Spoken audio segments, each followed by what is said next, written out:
Baik, kita mulai ya caranya. Assalamualaikum warahmatullahi wabarakatuh. Shalom and good afternoon, everyone. Welcome to SPE STT Migas Balikpapan, Student Chapters with Conference with the theme Innovation in Directional Drilling Technology. How are you guys? Hopefully, all of you are always in a good health and, of course, have a great enthusiasm to join our event today. Let me introduce myself. My name is Clarissa Ariela Violeta as a moderator who will guide this event today. Before the event starts, I ask for your attention to all of you who are present to be able to turn off the microphone and activate the camera so that this event can run smoothly. For your information, that today's session will be delivered in Bahasa. Oke, selanjutnya kita akan mendengarkan sambutan dari Dodi Finansa Brand selaku Presiden of SPE STT Migas Balikpapan. Kepada Bang Dodi, dipersilahkan. Okay, before that, my sound clear, Clarissa. Okay, hello, Clarissa. Oh, ya Bang. Before that, my sound clear. Uh, okay, thank you for the opportunity. Assalamualaikum warahmatullahi wabarakatuh. Good afternoon, everyone. Firstly, I would like to welcome Mas Bastian Andoni to this event, and thank you for your time to join our speaker today. And also, I want to thank all the participants who are present to this event. In this web conference, we will discuss about directional drilling. Therefore, we invite Mas Bastian as the speaker. We will bring this topic even future in this session with the team innovation in directional drilling technology. Maybe that's all for me. Hope you can join us even, and thank you everyone. Back to MC. Baik, terima kasih Bang Dodi atas sambutannya. Berikutnya saya akan membacakan profil dari pembicara kita siang hari ini, yaitu Mas Bastian Andoni. Mas Bastian merupakan lulusan dari Institut Teknologi Bandung dengan gelar Sarjana Teknik Perminyakan.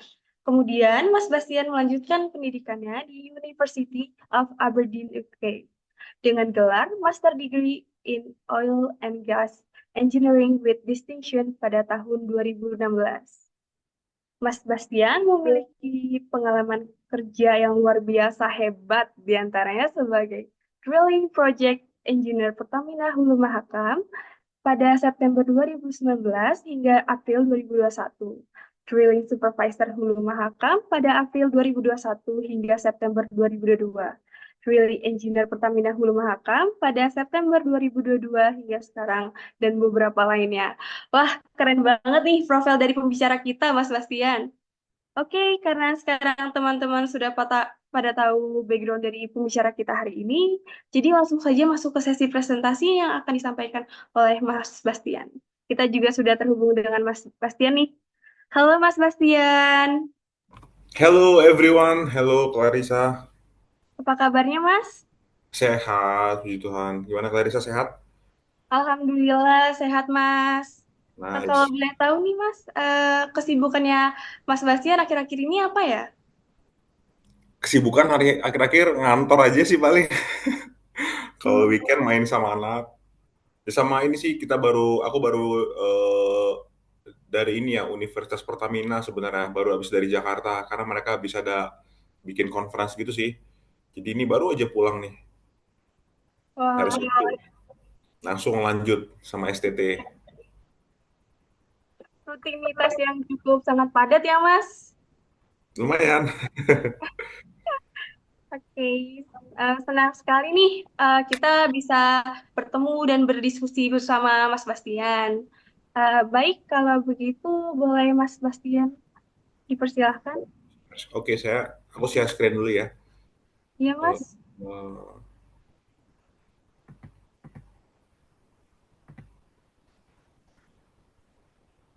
Oke, apakah slide-nya udah terlihat? Terlihat, Mas. Oke, bisa dimulai sekarang ya.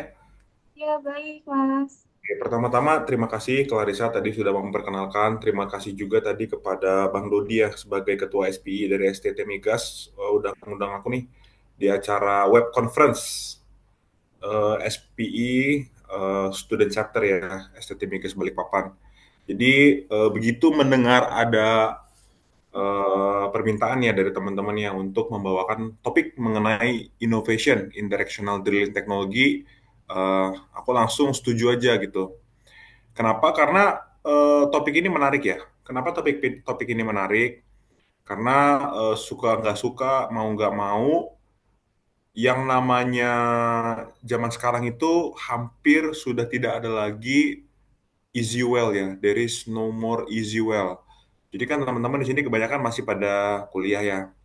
Jadi nanti ketika teman-teman lulus dari STT Migas, nah teman-teman harus sudah siap-siap tuh. Karena there is no more easy well. Semua sumur-sumur yang ditinggalin oleh para pendahulu kita, itu sekarang tinggal sumur-sumur yang challenging, ya kan? Jadi artinya apa? Artinya udah nggak ada tuh sumur-sumur yang lempeng, lurus, vertikal gitu ya, udah nggak ada.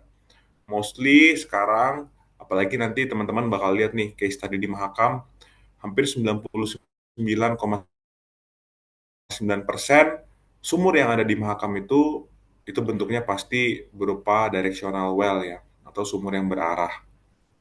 Jadi kita bakal ngebedah nih apa aja sih ya directional drilling teknologi, termasuk di dalamnya inovasi-inovasi apa sih yang sekarang lagi hype gitu ya.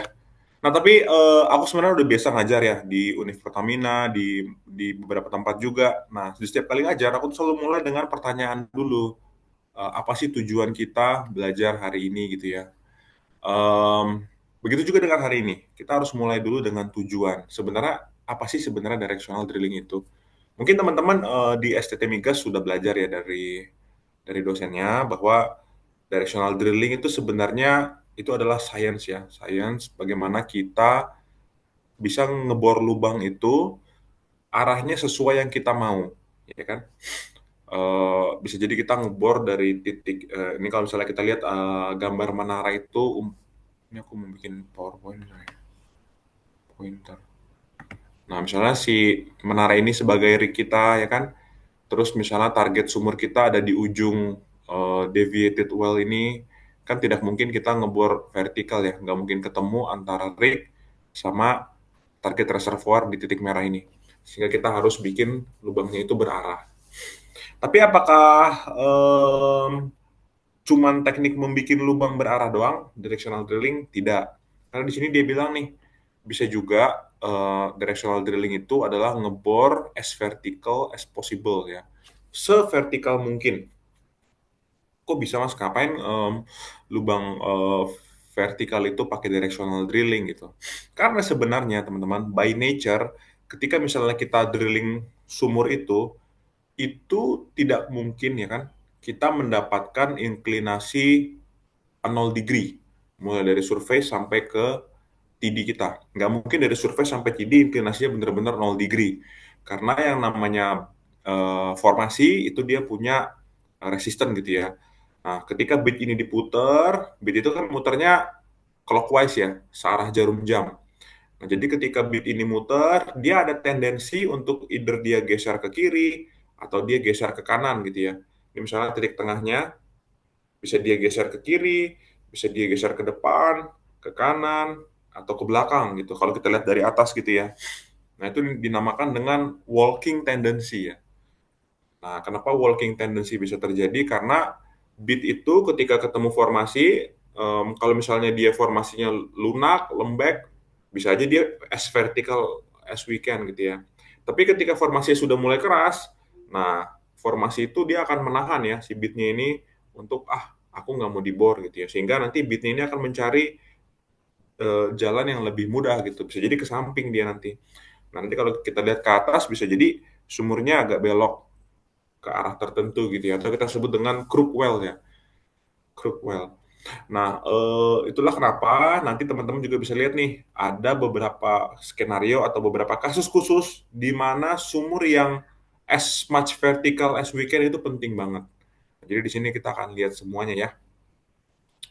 So, sebelum kita belajar ke inovasi, lebih bagus kita berangkat dari basic-basicnya dulu ya, jangan langsung jumping ke inovasi ya. Nah, jadi ini tadi directional well. Ini slide-nya anyway agak banyak, jadi mungkin aku nggak bisa jabarin in detail karena tadi Clarissa bilang cuma 1 jam, jadi I will try my best supaya semua materi bisa terangkum ya. Ya ini sama. Nah, sekarang pertanyaannya kenapa sih selalu mulai dengan tujuan dulu ya? Kenapa sih kita perlu gitu untuk melakukan directional drilling? Apa sebenarnya esensinya ya? Apa sebenarnya manfaatnya gitu? Apa sebenarnya kepentingannya? Jadi sebenarnya ada banyak sih alasan kita melakukan directional drilling. Nah, di sini aku coba tunjukin satu-satu ya. Yang pertama itu adalah kebutuhan untuk sidetrack. Jadi mungkin teman-teman di sini udah tahu lah ya istilah sidetrack apa. Misalnya ini menara bor kita, kemudian kita drilling vertical well, niatnya teng teng teng teng teng teng teng tes. Nah, somehow dalam keberjalanannya katakanlah di plant well pad kita ini kita mendapati stuck pipe gitu ya, pipa kita kejepit, kita nggak bisa lanjut ngebor, sehingga kita harus apa? Nah, kita harus plug sumurnya, kita kasih semen di atas si fish-nya itu. Nah, pertama kita cabut dulu ya si rangkaian pipa dari si fish-nya, baru kita taruh semen di atas fish-nya. Nah, baru di sini kita bikin yang namanya side track well. Bisa pakai whipstock ya kan. Nah, di sini kita bikin side track well di mana kita mengebor open hole yang baru ya. Open hole yang baru yang jauh dari si fish-nya itu. Sehingga harapannya kita tetap bisa ngebor ke target reservoir yang kita inginkan. Nah, untuk bisa melakukan si side tracking ini kita memerlukan teknologi directional drilling gitu ya. Nah, terus yang kedua, nah ini tadi ya yang kita bahas di awal, straight hole drilling. Jadi normalnya kayak gini nih teman-teman. Ini misalnya menara bor kita, terus ini adalah apa tuh namanya lubang sumur kita ya. Awalnya ketika formasinya masih lunak, kita masih bisa ngebor lubang vertikal ya kan. Nah, ketika sumur itu semakin dalam, kita bertemu formasi yang semakin keras, resistennya semakin naik. Nah, lubang yang vertikal ini lama-kelamaan bisa belok nih. Kalau di gambar ini kita melihatnya belok ke arah kanan gitu ya. Nah, pada beberapa kasus, jadi kalau kasus di sini dia mau bicara mengenai lease line ya. Jadi kan semua eh, lapangan migas yang ada di Indonesia itu dia punya yang namanya batas wilayah ya, batas konsesinya di mana kita boleh bekerja. Nah, di sini contohnya ini adalah batas batas batas bloknya gitu ya. Ada di sini. Nah, batas blok itu tidak berlaku hanya di permukaan aja, tapi dia seperti kita slice kue gitu ya. Mulai dari permukaan sampai ke formasi-formasi di bawahnya itu juga harus kita respect.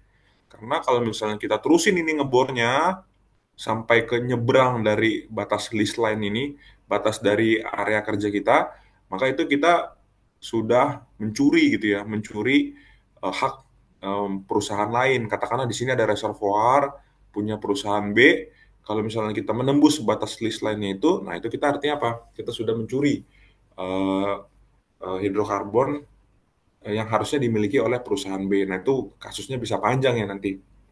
Jadi untuk pada kasus ini makanya kita perlu untuk mengebor lubang itu selurus mungkin.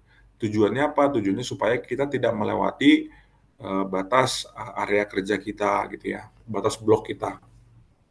Nah itu salah satu contohnya. Kenapa kita perlu membor lubang selurus mungkin. Nah nextnya yang ketiga itu adalah control directional drilling. Jadi di sini teman-teman bisa lihat ya, ini ada gambaran platform ya, platform lepas pantai. Ya kan ini gambar air, ini platformnya.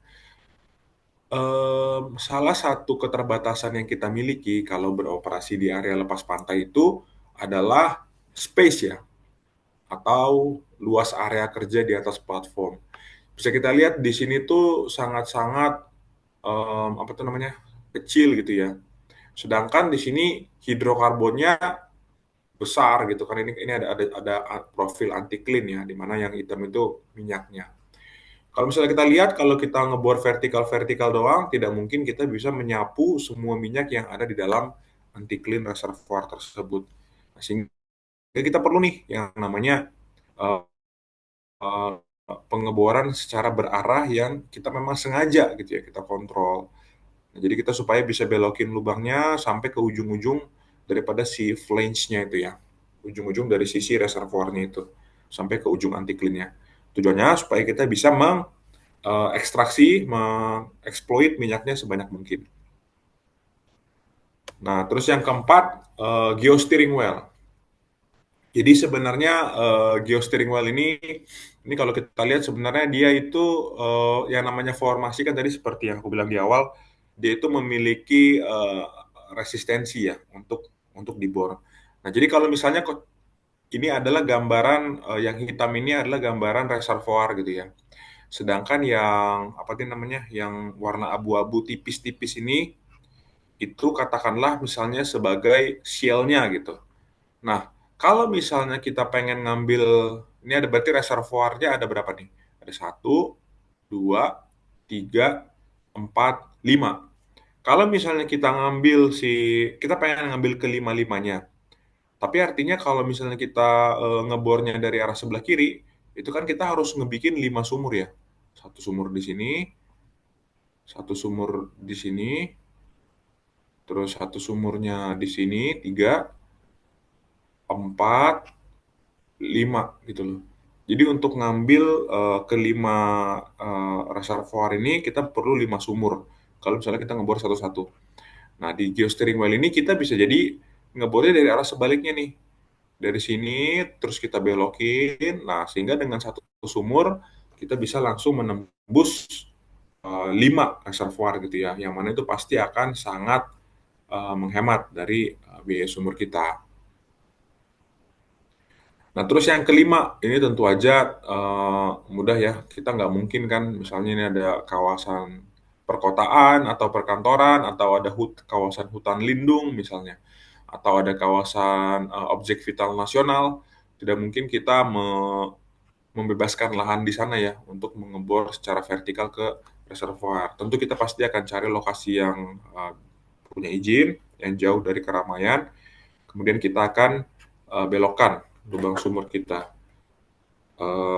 ke arah reservoir kita. Oke, sebentar. Ini saya perlu ngecek stopwatch biar nggak telat. Oke. Next-nya adalah, nah ini, salt dome. Jadi salt dome itu kubah garam ya. Ini kalau misalnya di gambar ini terlihat dari yang profilnya kayak kayak apa ledakan Hiroshima nih, terus ini. Jadi sebenarnya salt dome itu di Indonesia nggak ada ya. Salt dome itu umumnya ditemukan di area Middle East sana. Tapi teman-teman di sana itu pasti akan sangat menghindari mengebor di dalam kubah garam ini. Jadi sebenarnya di salt dome itu apa namanya, di lengannya si salt dome itu biasanya tersimpan akumulasi oil and gas ya. Karena garam itu sendiri tidak memiliki permeabilitas sehingga dia bisa berfungsi sebagai caprock yang baik gitu. Nah, teman-teman di Middle East sana pasti akan sangat menghindari mengebor di dalam kubah garam karena properti garam itu sangat-sangat bisa mengakibatkan banyak permasalahan pada saat kita ngebor ya. Contohnya garam itu kan dia sifatnya plastik ya. Jadi ketika kita ngebor bisa jadi sumurnya itu menjadi sangat-sangat tidak stabil gitu loh, atau teman-teman bisa kenal sebagai istilah well instability ya. Ketika sumur itu tidak stabil atau wellbore-nya, dinding sumurnya nggak stabil, maka bisa mengakibatkan yang namanya pack off ya, atau pipa terjepit. Nah, itu adalah permasalahan yang sangat kita hindari. Kemudian kan karena garam itu sifatnya garam gitu ya, sehingga bisa mengakibatkan korosi juga untuk pipa kita ataupun peralatan-peralatan di permukaan. Terus juga di kubah garam itu kadang-kadang ada suatu zona yang seperti um, apa namanya gerowongan gitu ya, sehingga bisa jadi kita menemukan isu terkait dengan total loss circulation gitu, sehingga banyak sekali permasalahan yang bisa terjadi kalau kita menembus kubah garam. Nah itu makanya at most of the time kita akan menggunakan cara yang di sebelah kanan ini nih. Kita ngebor, menghindari kubah garamnya, kemudian kita belokkan lubangnya untuk bisa mengakses reservoir yang ada di lengannya si kubah garam.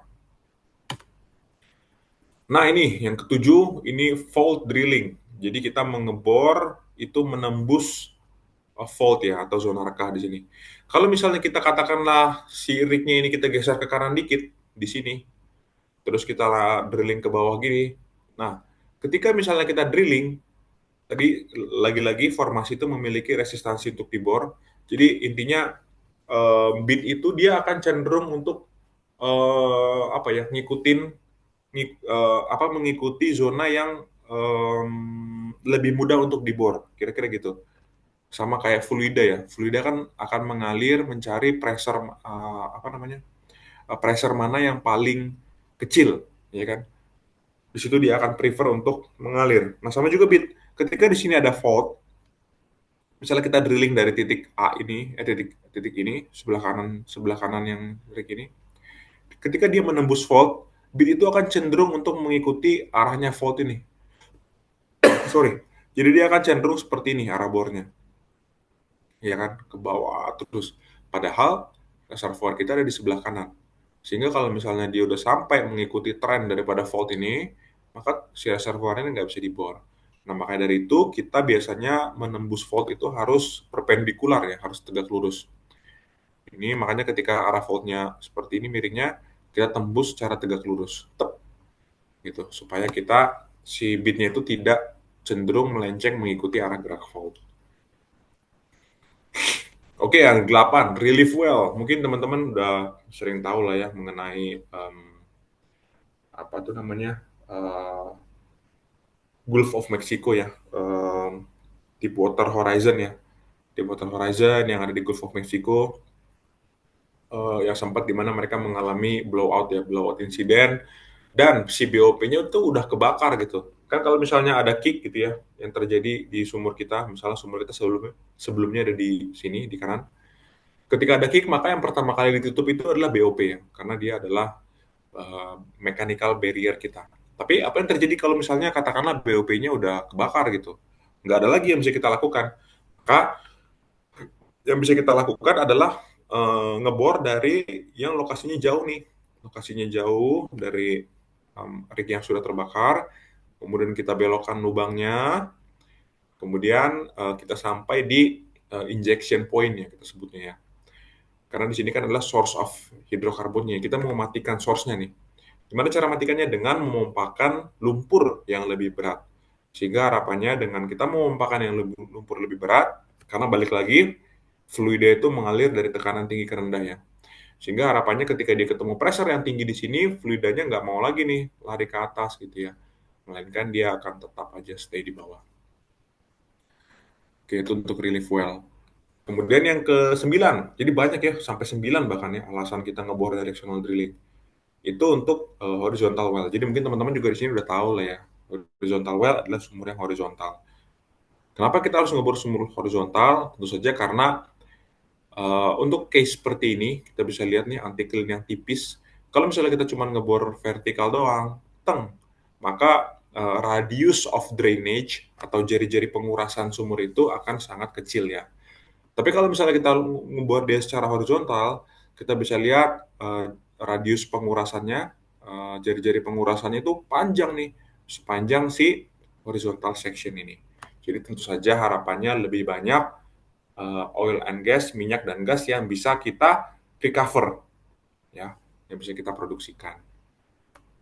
Nah, jadi kita udah belajar nih mengenai alasan, tujuan kenapa sih kita ngebor directional drilling, ya kan? Terus jenis-jenis tujuan-tujuannya apa gitu, apa itu directional drilling kita udah belajar. Nah sekarang sebelum kita melihat mengenai inovasi yang ada sekarang, penting juga untuk kita tahu perkembangan teknologi directional drilling dari masa ke masa ya. Nah jadi di sini kalau kita lihat di slide ini kita sekarang paham ya bahwa teknologi directional drilling itu dimulai dengan surveying sebenarnya, dengan menggunakan acid bottle inclinometer. Jadi di akhir tahun 1920 itu adalah pertama kalinya teknologi well surveying itu ditemukan. Dan dulu tuh masih sederhana banget ya dengan menggunakan acid bottle inclinometer. Jadi intinya inclinometer ini dia hanya bisa membaca inklinasi sumur aja. Dia bahkan belum tahu azimut sumurnya. Jadi dengan dia ngedrop si acid bottle ini, dia itu hanya bisa membaca, oh inklinasi sumur saya berapa gitu ya. Itu di tahun 1920. Jadi sebenarnya teknologi directional drilling ini bukan teknologi yang sebenarnya ini bisa dibilang teknologi yang baru ya, karena dari 1920 ke sekarang itu baru baru mungkin 100 tahunan aja gitu. Sedangkan teknologi-teknologi lain mungkin sudah ditemukan jauh sebelum ini. Jadi bisa dibilang teknologi directional drilling ini ya belum belum lama-lama banget lah. Baru 1920, 1930. Nah, di tahun 1930 ini baru ditemukan teknologi untuk membelokkan lubang ya kan, membelokkan lubang. Jadi kalau tahun 1920 sebenarnya belum ada tuh teknologi membelokkan lubang. Jadi dia cuman pengen ngebaca aja sumur yang kita bor itu apakah benar-benar vertikal atau enggak sih gitu. Ternyata um, Indian ketahuan ya bahwa hampir nggak ada sumur yang truly vertikal gitu ya, yang benar-benar 0 degree itu nggak ada.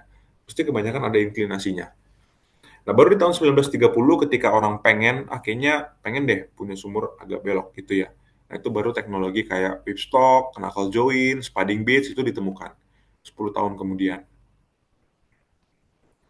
Nah, ini aku mungkin agak quick aja. Jadi intinya, nah, jadi 1960 ini mat motor ditemukan. 1970 steering tool ya atau survey while drilling atau yang sekarang teman-teman kenal sebagai MWD ya, measurement while drilling.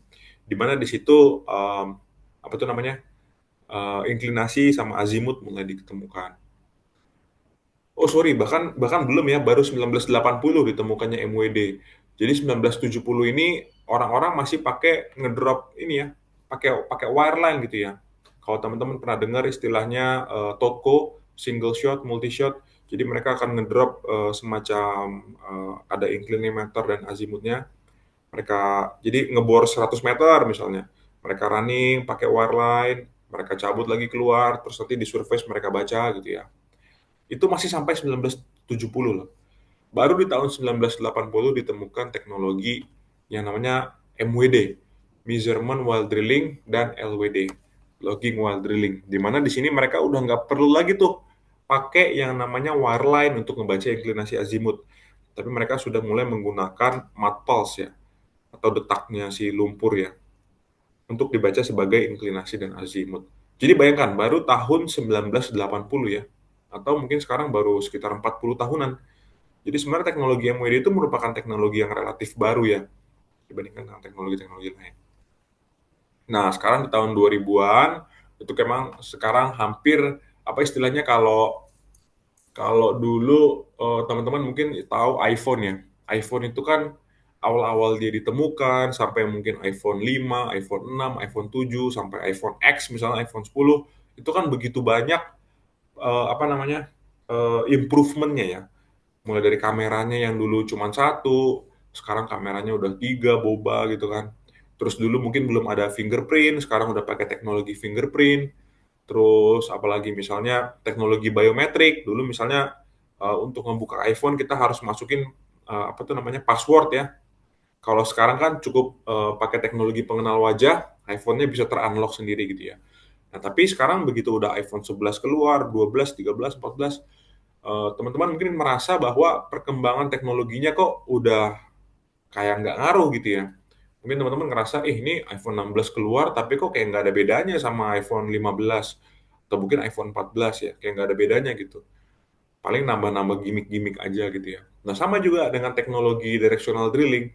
Begitu tahun ke sekarang, memang sudah tidak ada lagi penemuan-penemuan yang atau inovasi-inovasi yang memang benar-benar out of the box ya, benar-benar baru gitu belum ada.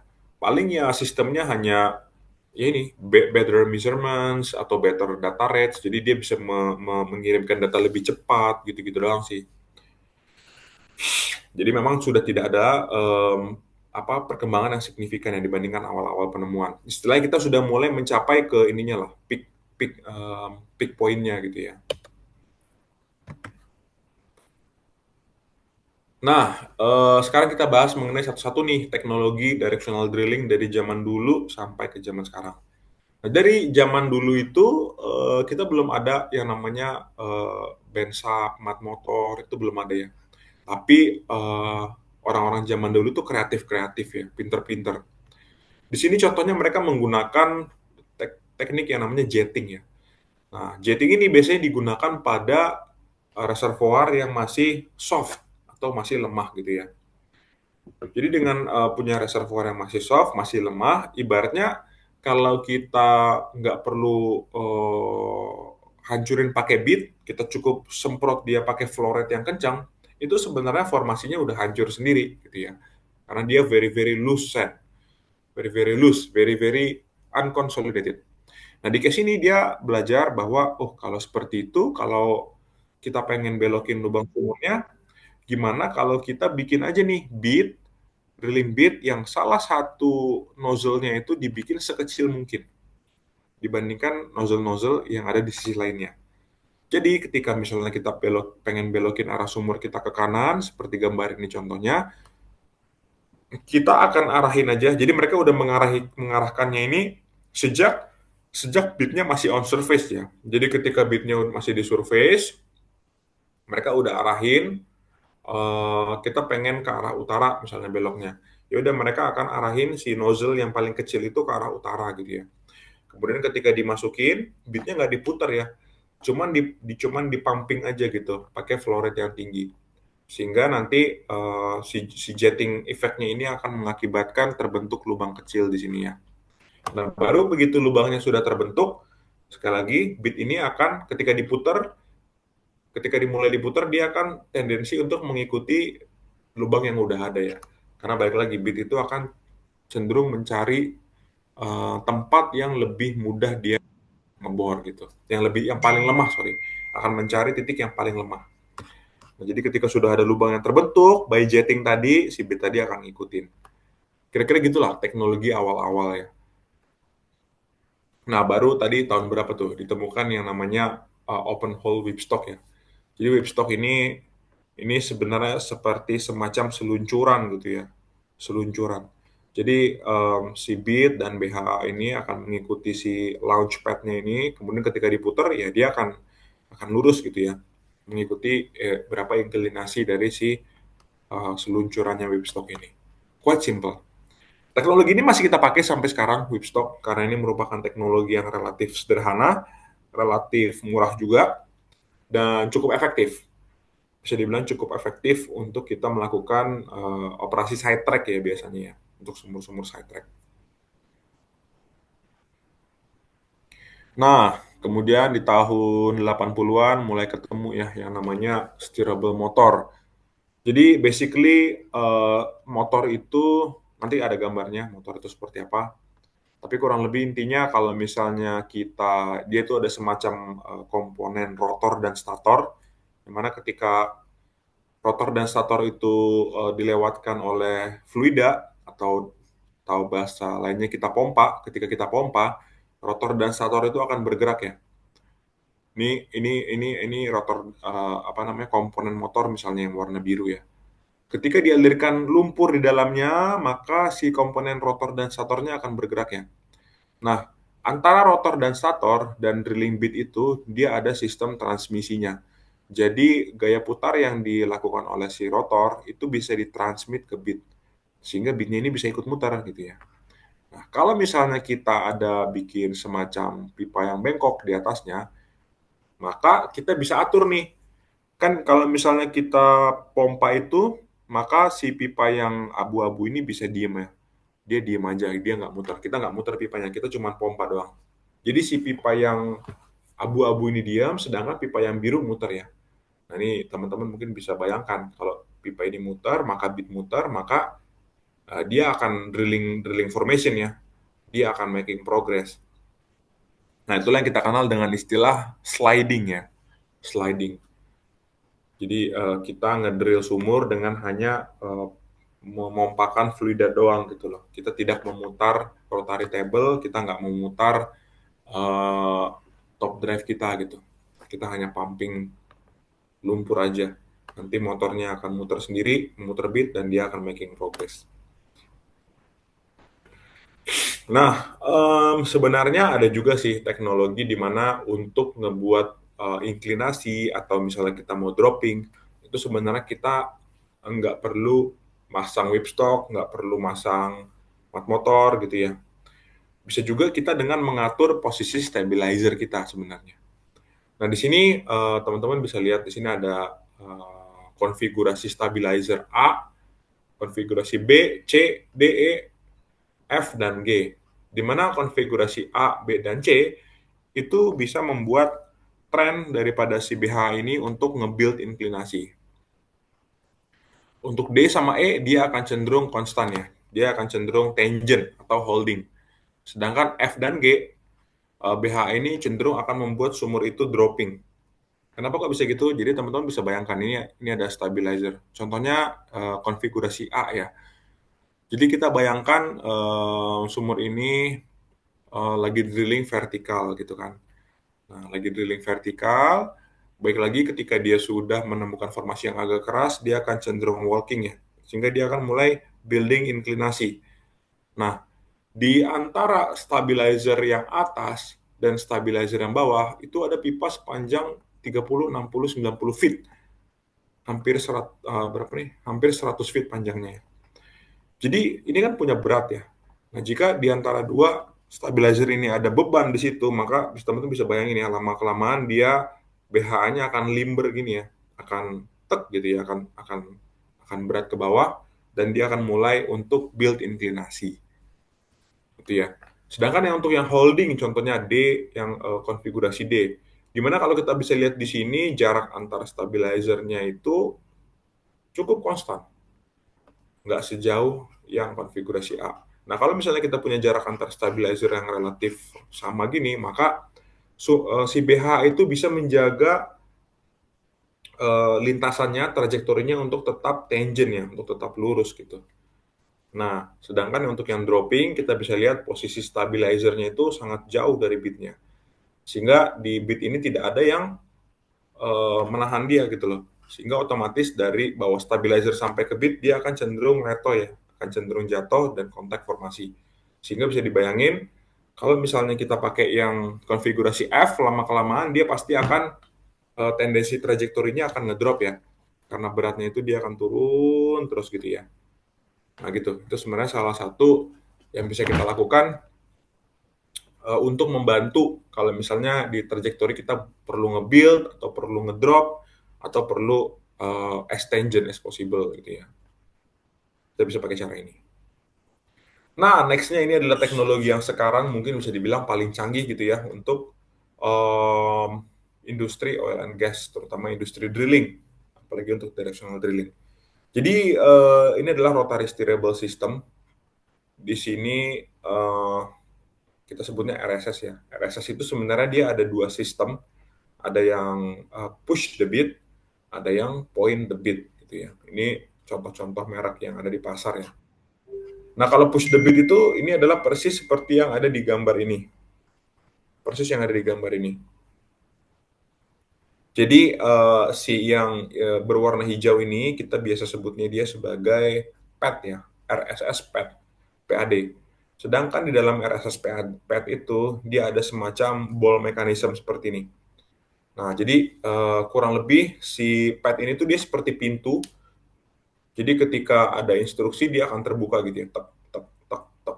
Nah, jadi di sini bisa dibayangkan kalau misalnya kita drilling seperti ini dan ini pintu yang bawah ini kebuka, maka si bit ini dia akan cenderung untuk nendang ke atas gitu ya. Kicking ke atas. Ya mungkin kalau di sini kurang kebayang, tapi sebenarnya di YouTube udah banyak sekali video-video. Nanti teman-teman monggo silahkan habis dari sini YouTube sebentar gitu ya. Terus buka mengenai RSS push the beat system. Di situ udah banyak lah. Sorry aku nggak bisa nampilin video di sini karena alasan ini ya. Karena bukan Pertamina gitu ya. Nanti mereka emosi. Kok videoku dipakai gitu kan. Tapi anyway nanti bisa dilihat lah. Sedangkan kalau untuk point the beat ini sebenarnya lebih canggih lagi. Dia nggak perlu mekanisme kick gitu ya, nggak perlu nendang-nendang nih si padnya ini. Dia cukup ada pipa konsentrik yang mana pipa itu bisa diarahkan sesuai dengan kemana kita mau ngebor. Nah, nanti ini juga bisa dilihat di YouTube, itu banyak sekali contohnya. Intinya masing-masing sistem itu punya kelebihan, punya kekurangan. Contohnya kalau di sistem push the beat, teman-teman bisa bayangkan, kalau misalnya formasi ini itu merupakan formasi yang unconsolidated misalnya, formasi yang lemah, atau formasi yang rentan terhadap washout, ya kan? Bisa jadi efektivitas daripada si pad ini itu turun ya. Karena ketika dia ketemu washout di sini, maka si padnya ini nggak kena ke formasi gitu ya, dia nggak bisa nendang. Otomatis kita nggak bisa steering. Ini adalah oke, jadi udah selesai tadi mengenai tools-tools yang dulu-dulu yang kita pakai bahkan sampai sekarang. Sekarang kita agak jumping sedikit ke tipe-tipe directional well. Yang pertama adalah J-type well. Ini adalah sumur dengan bentuk seperti huruf J ya, kalau teman-teman lihat. Ini J kebalik gitu. Tapi kurang lebih yang berwarna hitam ini kita sebut sebagai vertical section. Kemudian titik pertama di saat sumur ini mulai belok, itu kita sebut dengan kick off point. Kick off point itu adalah ketika dia mulai nge-build ya. Nah, ini kita sebut sebagai building section-nya. Nah, ketika dia udah stop nge-build inklinasi, itu kita sebut sebagai end of build ya, atau EOB. Nah, kemudian yang berwarna biru ini kita sebut sebagai holding section atau tangent section. Very simple. Nah, kemudian ini ada yang sumur dengan arsitektur S-type well. Ini kalau kita lihat bentuknya seperti huruf S. Kalau kita lihat dari nyamping gini ya, kayak huruf S gini. Ini sedikit lebih kompleks dibandingkan J-type well. Dia terdiri dari vertical section, building section, holding section. Nah, di sini ada tambahannya yang kita sebut sebagai dropping section. Start of drop atau drop off point sampai ke end of drop. Jadi arsitektur dengan tipe S ini sedikit lebih challenging, sedikit lebih kompleks dibandingkan tipe yang J-type ya. Kenapa sih kita perlu kadang-kadang tipe S, kenapa kadang-kadang perlu tipe J? Jadi itu balik lagi kepada kebutuhan sumurnya. Jadi contohnya kayak di Mahakam, untuk operasi di lapangan handil, itu biasanya teman-teman dari subsurface, teman-teman dari reservoir, geologis, mereka prefer hidrokarbon itu ditembus secara vertikal ya, secara vertikal. Karena kita menggunakan sistem gas lift di sana, yang pertama. Terus yang kedua ya nggak tahu ya, mungkin dari sisi subsurface itu lebih bagus aja gitu ya radius pengurasannya kalau pakai sistem vertikal. Jadi kita sebagai driller kita harus accommodate ya kebutuhan dari teman-teman subsurface. Kalau mereka perlu vertikal, oke, maka kita nggak mungkin ya pakai yang J-type, kita harus pakai yang S-type.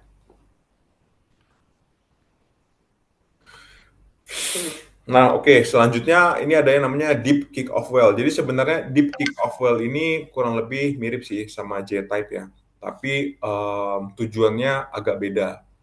Tujuannya agak beda. Kalau deep kick off itu kita kick off point-nya itu jauh di bawah. Karena kita pengen biasanya kita pengen melakukan horizontal drilling di sini.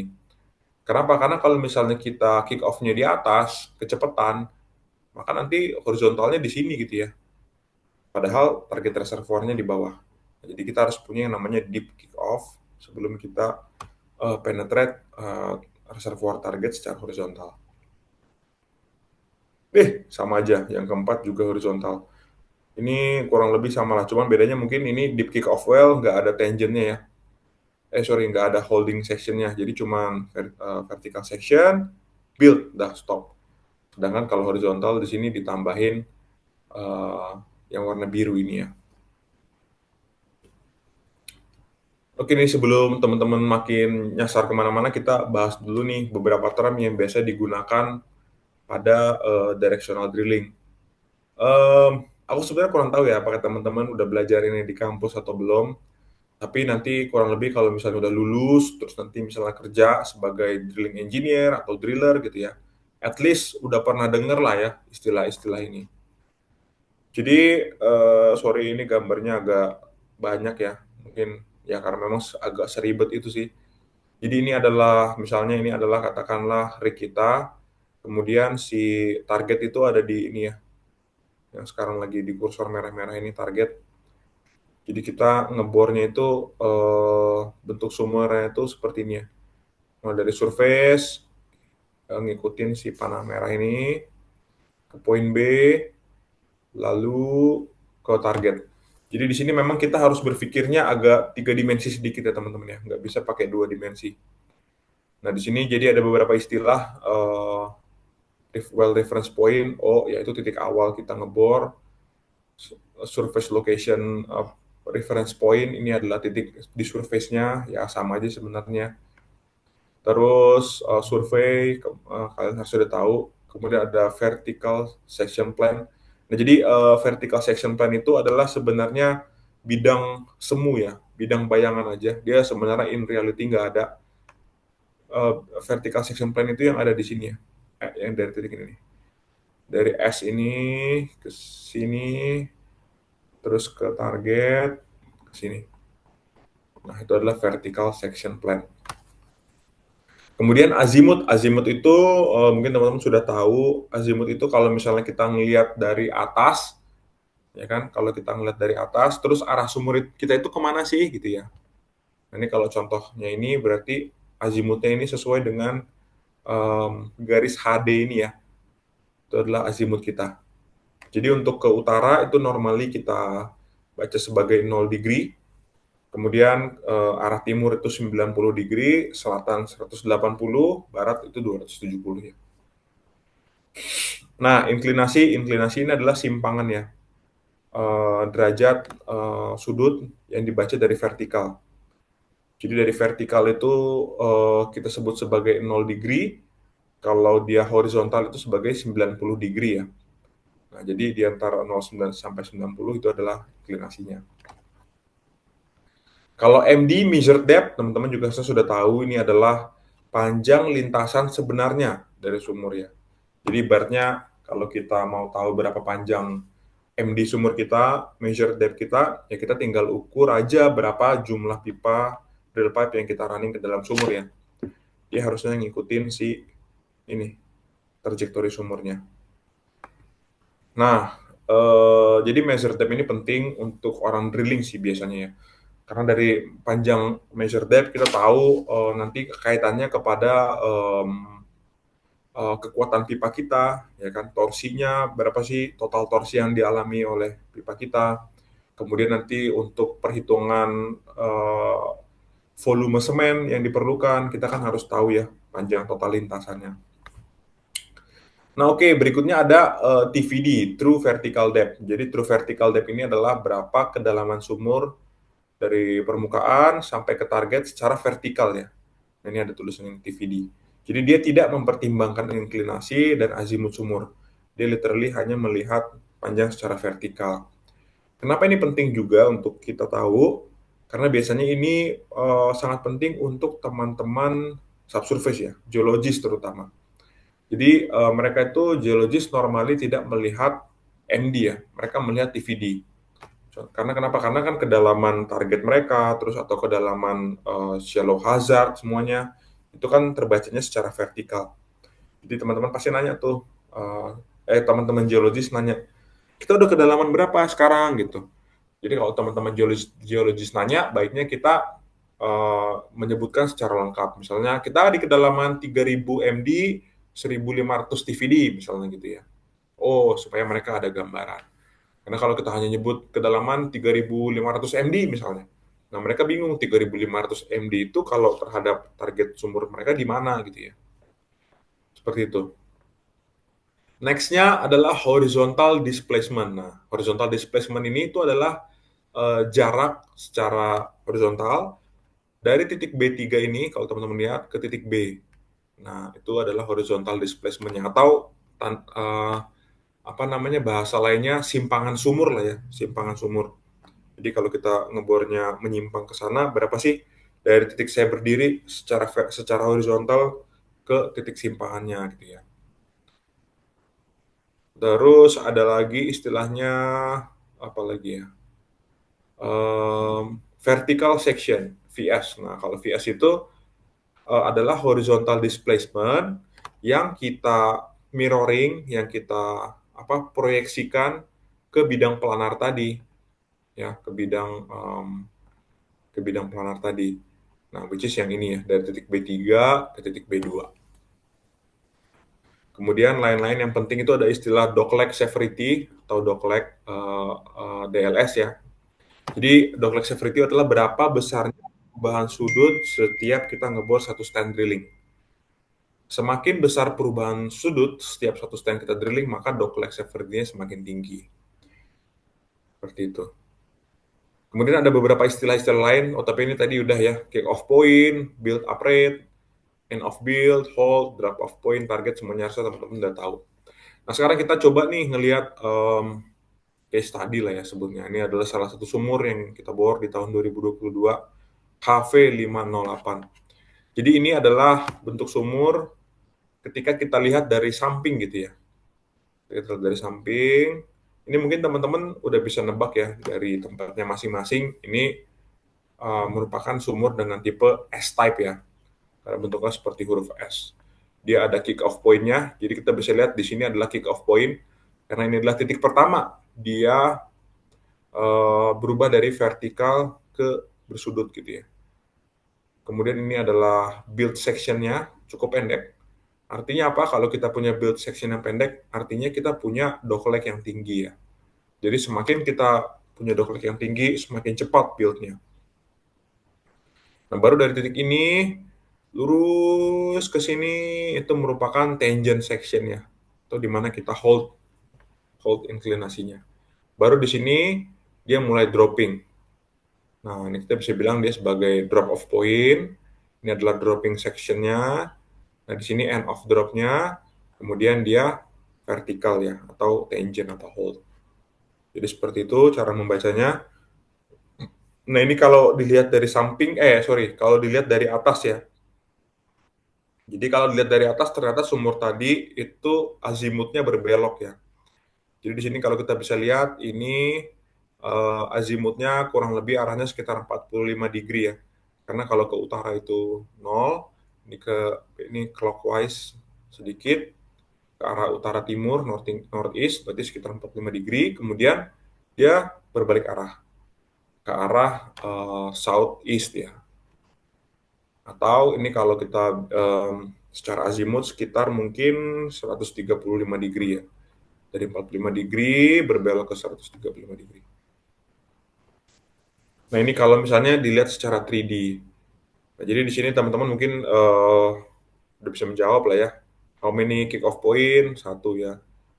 Itu drop off point-nya sekali, karena sekali dia ngedrop. Tangent-nya ada 1, ada 2. Bentuknya tentu saja S-type tadi. What are the things to be considered in the design? Nah, jadi sebenarnya ketika nanti teman-teman udah lulus kuliah, terus misalnya ada yang pengen jadi drilling engineer, terus nanti sama atasannya atau sama bosnya disuruh bikin sumur misalnya. Selalu ingat hal ini ya. Nanti teman-teman silakan counter lulus tahun berapa gitu. Ingat lagi nih di hari Minggu tanggal 10 November 2024, Mas Bastian pernah bilang, drilling engineer bikin sumur itu make it as simple as possible. Jangan bikin sumur kayak ular gitu ya.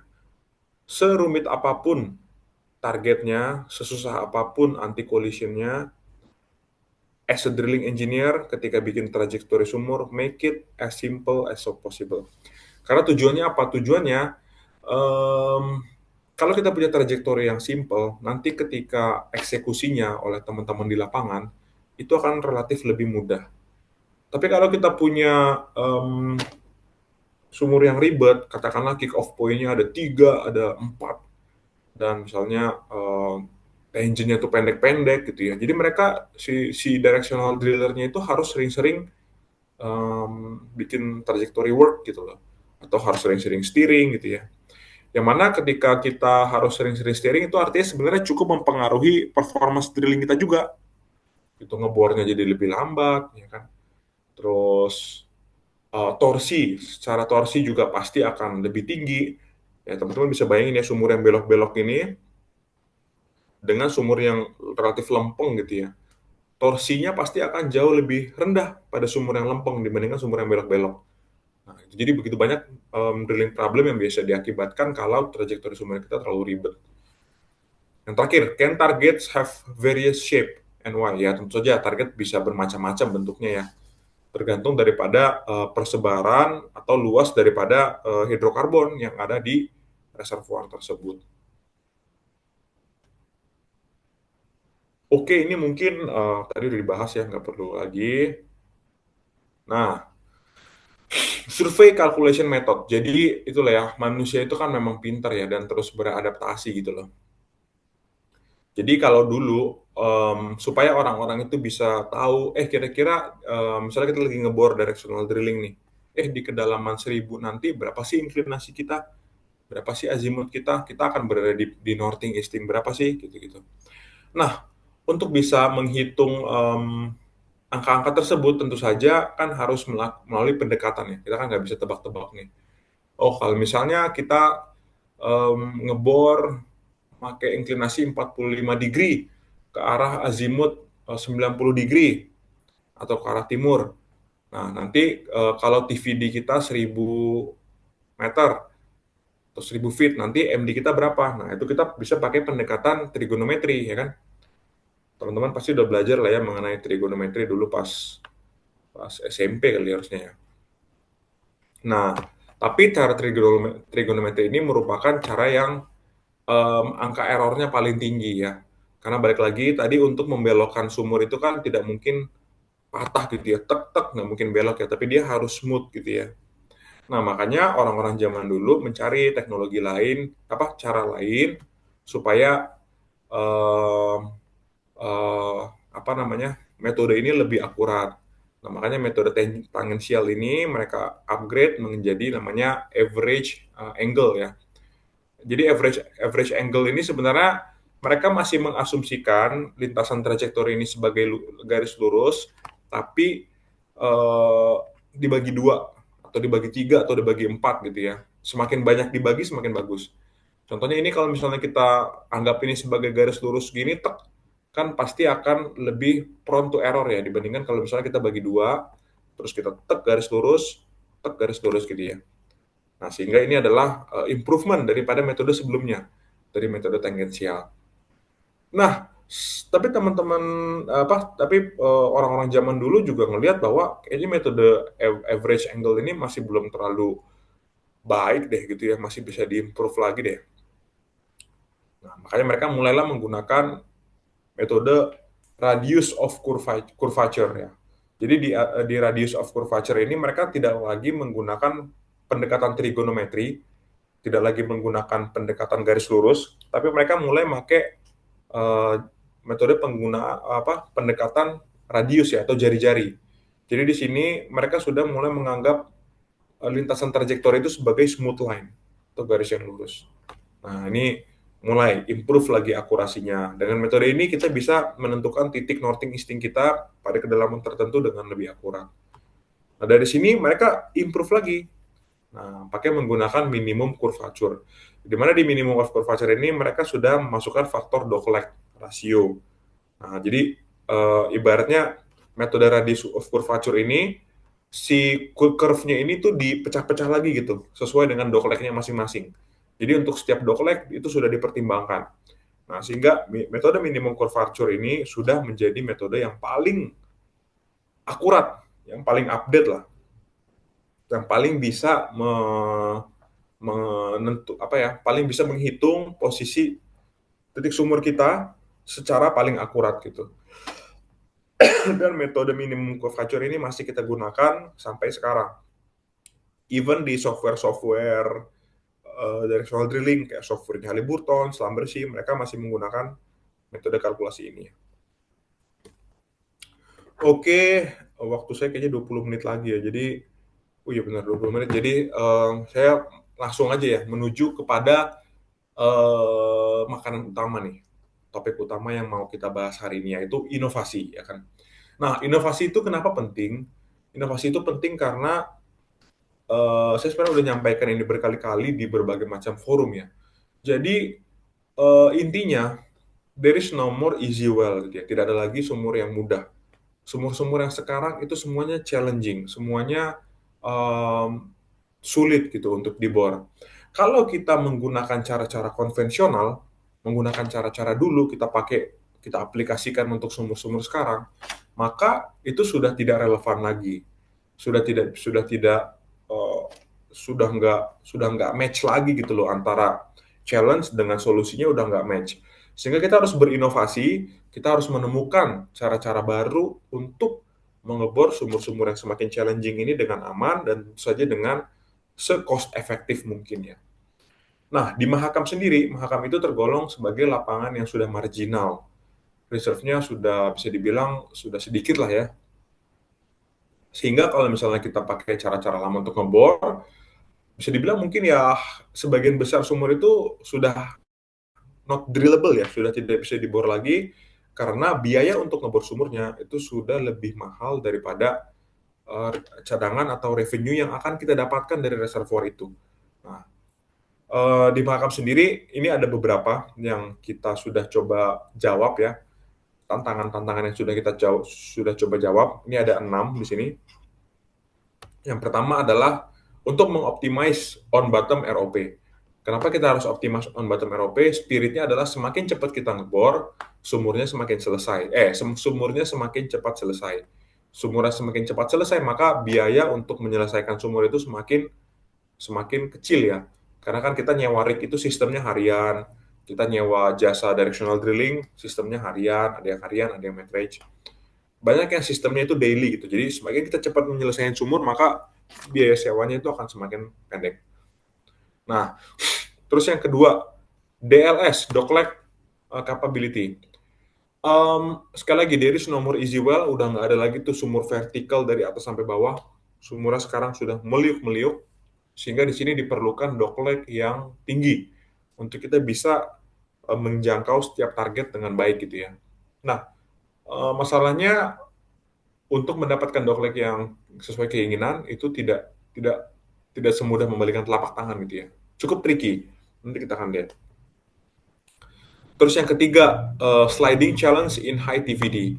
Jadi gini teman-teman, basically kalau misalnya kita punya sumur yang panjang yang dalam dan kita harus mengebor secara direksional, umumnya untuk trajectory work itu kita selesaikan sebisa mungkin di area surface. Ya kan, di area surface. Jadi nanti ketika kita sudah mulai masuk ke area yang dalam, formasinya udah kuat, udah compact, itu kalau bisa trajectory work itu seminimum mungkin. Kalau bisa kita holding atau tangent aja gitu. Kalau misalnya kita harus directional work juga di area yang bawah, di reservoir section, itu tentu saja akan memperlambat ROP kita ya. Karena sekali lagi ROP sama trajectory work itu dua hal yang berbalikan gitu. Nggak bisa kita dapat ROP tinggi, trajectory work juga bagus, kecuali kalau DD-nya atau directional drillernya udah jago banget ya. Nah, di sini trennya adalah kita masih perlu nih untuk melakukan sliding di kedalaman yang dalam. Sedangkan untuk di kedalaman yang dalam itu sekali lagi semakin susah nih untuk kita bikin trajectory work. Nah, terus challenge keempat, kita banyak sumur-sumur yang mengharuskan kita untuk tipe S ya, S-type. Tadi aku udah bilang bahwa semakin kompleks trajektorinya, maka torque and drag-nya, TND-nya juga akan semakin tinggi ya. Permasalahan akan semakin banyak. Nah, sekarang PHM nih cari cara nih. Gimana caranya kita bisa tetap ngebor lubang yang bentuknya S, tapi kita bisa menghindari isu-isu seperti high torque atau shock and vibration gitu ya. Nah, terus yang kelima, ILT, Invisible Lost Time Reduction, atau geostopping. Jadi ILT itu sebenarnya adalah waktu yang produktif.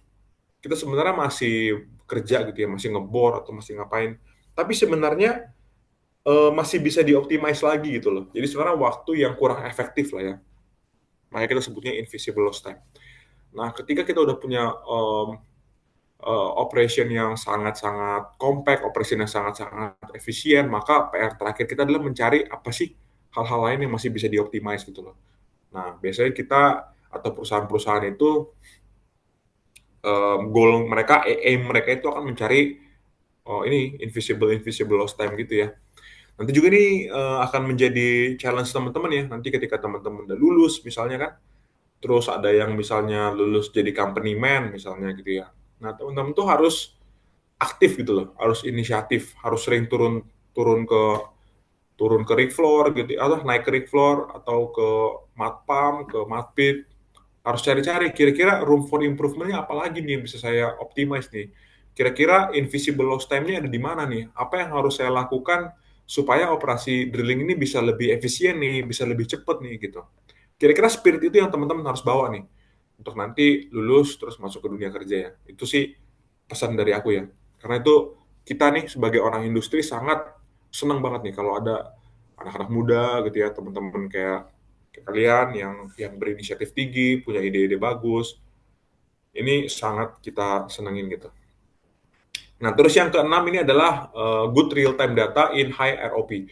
Jadi gini teman-teman, ketika kita ngebor kencang, itu data quality-nya kan kita pakai LWD ya.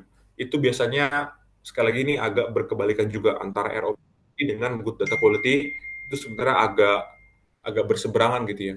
Kalau kita mau dapat data quality yang bagus, biasanya ROP-nya harus kita bikin lambat.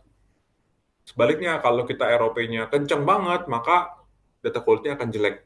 Kenapa? Karena kan si MWD atau LW data itu kan sekarang mengirimkan data via telemetri ya, via matpulse ya, melalui detak lumpur gitu ya. Jadi kalau misalnya kita udah ngebornya kekencangan, maka noise-nya itu akan semakin tinggi gitu loh. Yang pertama itu. Terus yang kedua, bisa jadi ketika dia mengukur di kedalaman itu, si bitnya itu udah shifting gitu, udah pindah lagi gitu, sehingga mengakibatkan akurasi daripada pembacaan LWD kita turun. Nah sekarang gimana caranya? PR-nya adalah kita tetap punya data quality yang bagus, tapi tetap bisa ngebut juga. Nah gitu. Jadi ada 6 challenge ini yang mau kita coba lihat satu persatu. Nah, yang pertama untuk mengoptimize on bottom ROP. Basically di sini ada 3 inovasi ya atau inisiatif yang kami PHM lakukan. Yang pertama shape cutter. Jadi kalau dulu mungkin teman-teman belajar dari buku atau belajar dari dosen, bentuk cutter tuh biasanya silinder gini doang gitu ya. Kayak yang lagi diputar-putar nih, silinder gini doang. Konvensional cylindrical shape. Nah, sekarang teknologi itu udah canggih. Beat-beat yang canggih itu sekarang dia udah nggak silinder membosankan gini lagi ya, tapi udah kita bisa bentuk-bentuk. Kayak ini ada conical, ada ridge, ada hyperbolic, ada concave. Bentuknya itu udah macam-macam. Nah ini kita sebut dengan 3D shape cutter. Nah surprisingly 3D shape cutter itu ketika diadu sama conventional cutter, itu ternyata memang yang 3D shape cutter itu lebih bagus performance-nya, lebih kencang ngebornya. Ini contohnya di lapangan TM ya. Ini konvensional, ini 3D shape cutter. Ini kita bisa lihat ada peningkatan ROP hampir 40% ya, 39% naiknya.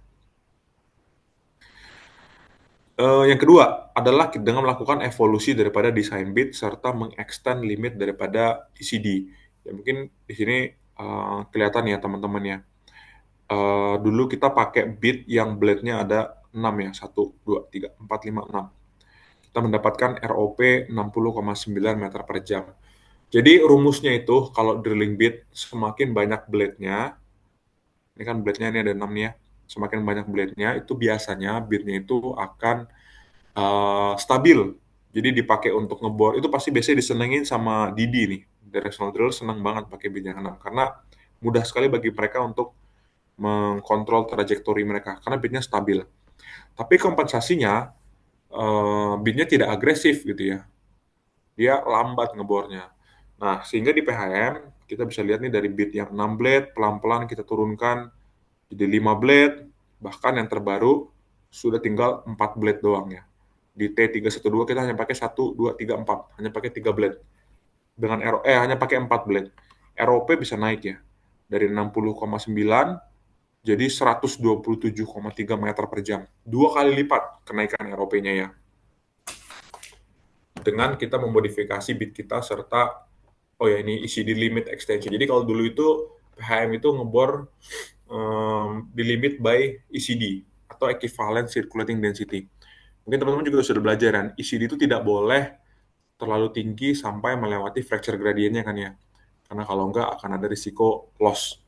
Nah, kalau dulu nilai fracture gradient kita itu, nilai ECD terhadap fracture gradient itu masih dibatasi 5 poin. Jadi ECD kita harus 5 poin di bawah fracture gradient. Nah, dengan sekarang, kalau kita pakai angka itu terus, 5 poin terus, cara-cara konvensional kita pakai terus, ya ngebornya akan lambat ya. Nah, makanya pelan-pelan kita coba untuk menaikkan limit ECD kita. Tadinya misalnya 5 poin di bawah fracture gradient.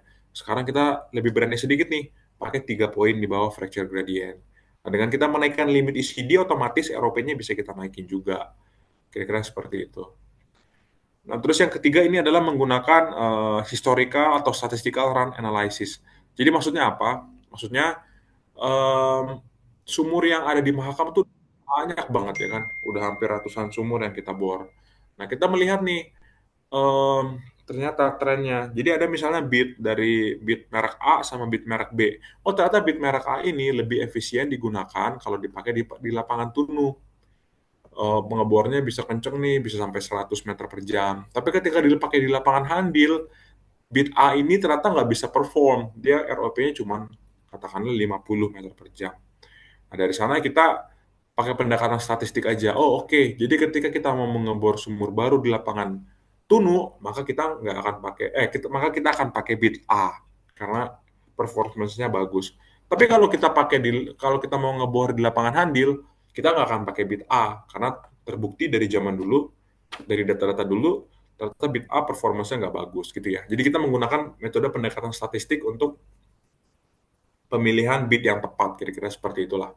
Nah, efeknya apa dari kita melakukan 3 inisiatif ini? Nah, resultnya kita bisa lihat ya, yang warna hijau ini itu adalah average well duration ya.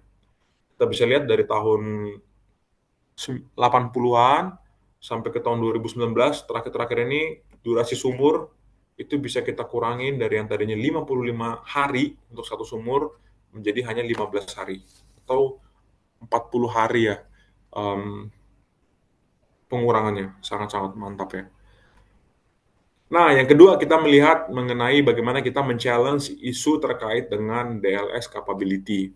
Nah, jadi eh, ini adalah why-nya ya, why kita melakukan inisiatif ini. Kenapa kita melakukan inisiatif ini? Jadi dulu kita pernah ngebor sumur, yang warna biru itu adalah planning-nya, yang warna merah itu adalah actual-nya ya. Bisa kita lihat ya, di sini sumurnya tipe J-type, yang warna hijau ini adalah reservoirnya. Kalau secara plan, harusnya yang biru ini menembus kedua reservoir dengan baik di sweet spot-nya ya, atau di center point. Tapi yang merah in actual, kita bisa lihat ini kita terlambat nge-build ya. Nggak bisa mencapai inklinasi yang diinginkan. Sehingga bahkan di sini kita hampir miss target gitu loh. Nah, kenapa ini bisa terjadi? Nah, ini karena salah satu contohnya profil arsitektur yang kompleks. Walaupun ini sebenarnya nggak kompleks, tapi ini applied untuk case lain. Terus yang kedua adanya formation washout.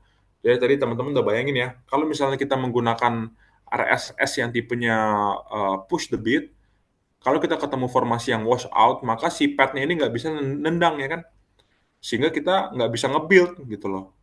Karena kenapa? Karena dia washout, padnya nggak ketemu sama formasi gitu loh. Ini adalah kenapa dia nggak mau naik inclinasi sumurnya. Atau strong BHA drop tendency. Sekali lagi, baik lagi, beat itu sama kayak air, dia akan mencari formasi mana yang paling lemah untuk dibor gitu loh. Nah ini kebetulan strong BHA drop tendency. Nah ini sebenarnya yang poin ketiga ini masih bisa kita mitigasi ya dengan menggunakan tadi apa konfigurasi stabilizer yang building ya.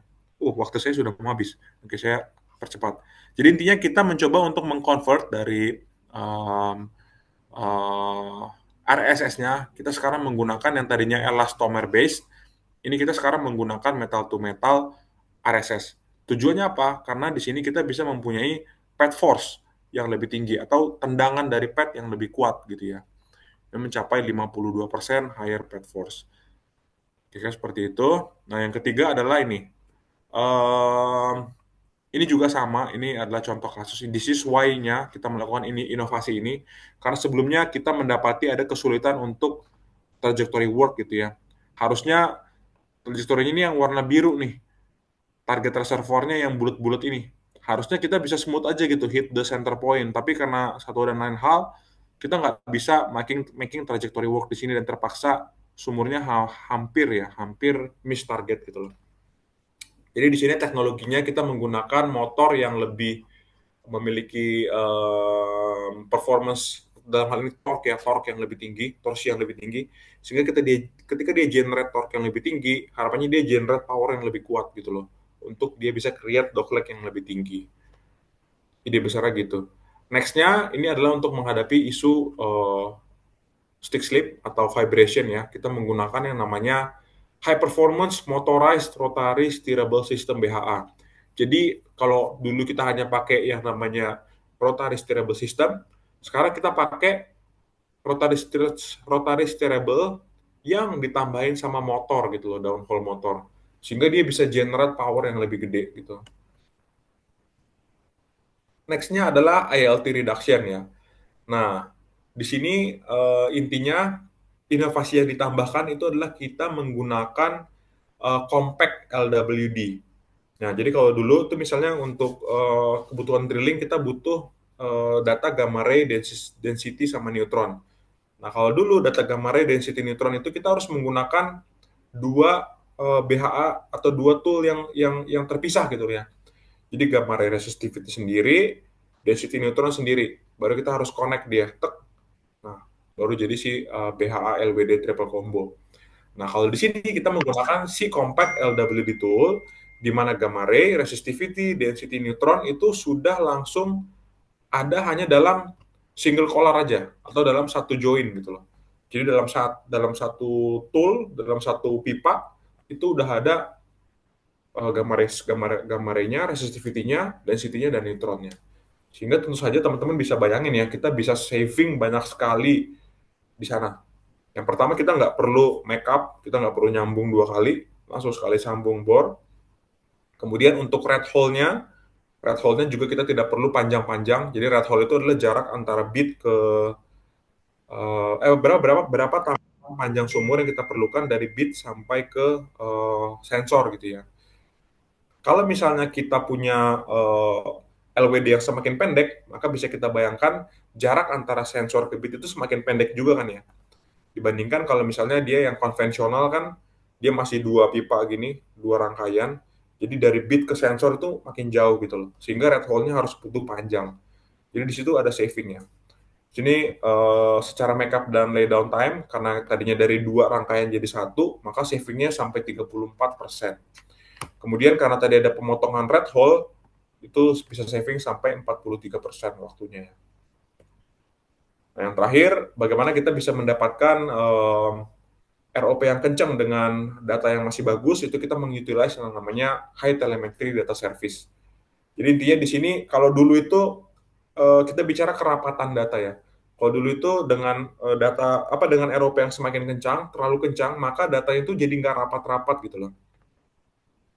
Sedangkan kalau dengan penambahan inovasi High Telemetry Data Service ini ibaratnya kayak teman-teman tahu zip lah ya, atau RAR gitu loh, yang untuk mengkompres file. Jadi kalau misalnya kita ada teman nih mau ngirim file ke kita, ukurannya gede gitu kan, ada banyak. Kalau sekarang, misalnya kalau dengan cara dulu kita ngirimnya mungkin perlu by email itu perlu nunggu 2-3 menit gitu ya, sampai email dari teman kita itu sampai. Nah, kalau sekarang ada teknologi kompres data itu ya, sehingga yang tadi size filenya besar bisa jadi kecil, kita kirim email mungkin 1 menit udah sampai. Nah, itu konsepnya mirip juga sih dengan ini.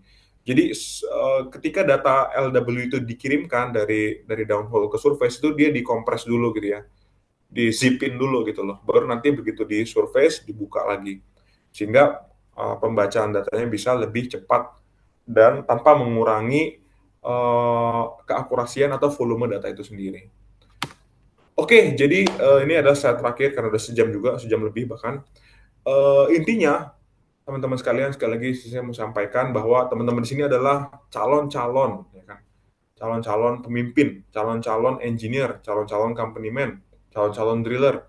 Jadi dari kalian itu harus punya yang namanya continuous improvement mindset. Gimana caranya saya tuh harus improve gitu loh. bagaimana kita tuh tidak boleh berpuas diri dengan teknologi yang ada sekarang. Karena kalau teknologi yang ada sekarang, kalian pakai 20 tahun ke depan, itu udah nggak relevan lagi. Tantangannya 20 tahun lagi, 30 tahun lagi itu udah bakal beda sama sekarang. Jadi punya mindset seperti itu harus penting sekali. Jadi saran dari aku adalah banyak-banyak baca, banyak-banyak bergaul sama jangan teman-teman dari STT aja, teman-teman dari ITB, dari Univ Pertamina, dari mana, melalui SPI silahkan kalian build relasi kalian seluas mungkin. Bisa jadi nanti mereka akan jadi teman kerja di masa yang akan datang. Bisa jadi dari mereka ada ide-ide yang bisa kalian diskusikan, ya kan? Eh, jadi itu aja pesan dari aku terakhir ya. Semoga sukses buat SPI, Student Chapter STT Migas Balikpapan. Semoga habis dari forum ini bermanfaat buat kalian. Monggo kalau misalnya ada yang bingung, mungkin banyak ya karena materinya banyak, silakan. Saya kembalikan ke Clarissa, Mbak Clarissa ya, silakan. Baik, terima kasih Mas Bastian atas sharing materinya yang sangat menarik.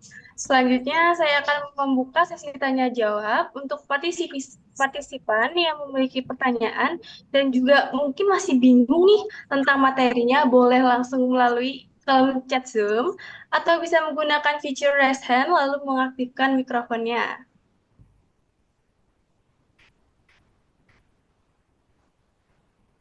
Wih, 50 orang, banyak juga ya. Ini semua SPI ini ya? Atau, maksudnya semua STT ya? Atau ada terbuka juga untuk dari luar?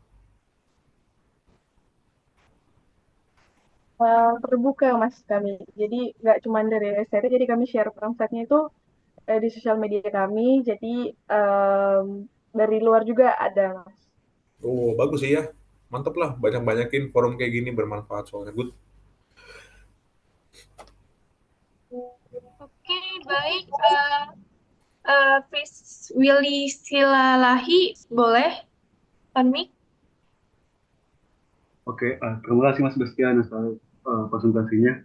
Perkenalkan saya First Willy. Saya izin bertanya Mas tadi terkait directional drilling di bagian well design-nya gitu Mas.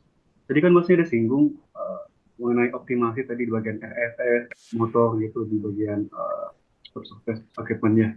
Itu kira-kira eh, optimasinya itu dilakukan pada saat well design atau pada saat operation-nya gitu Mas. Karena kan ada terkait dengan cost-nya gitu ya.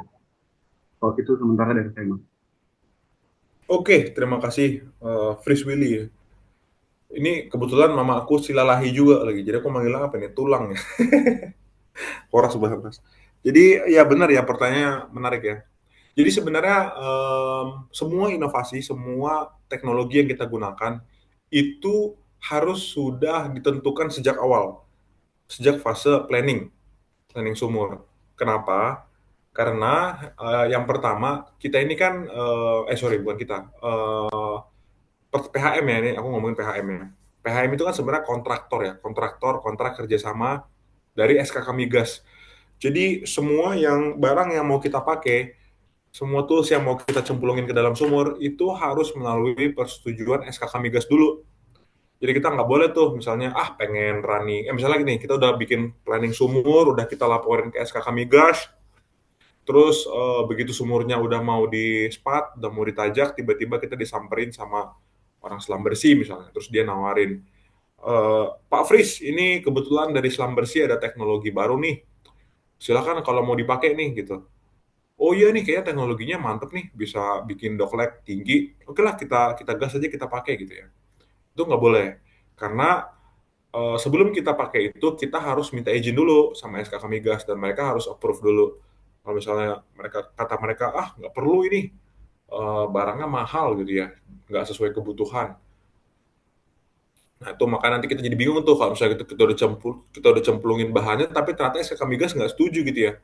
Nah itu nanti bisa jadi nggak dibayar sama negara nanti ongkos yang kita keluarin gitu ya, atau istilahnya non cost recovery.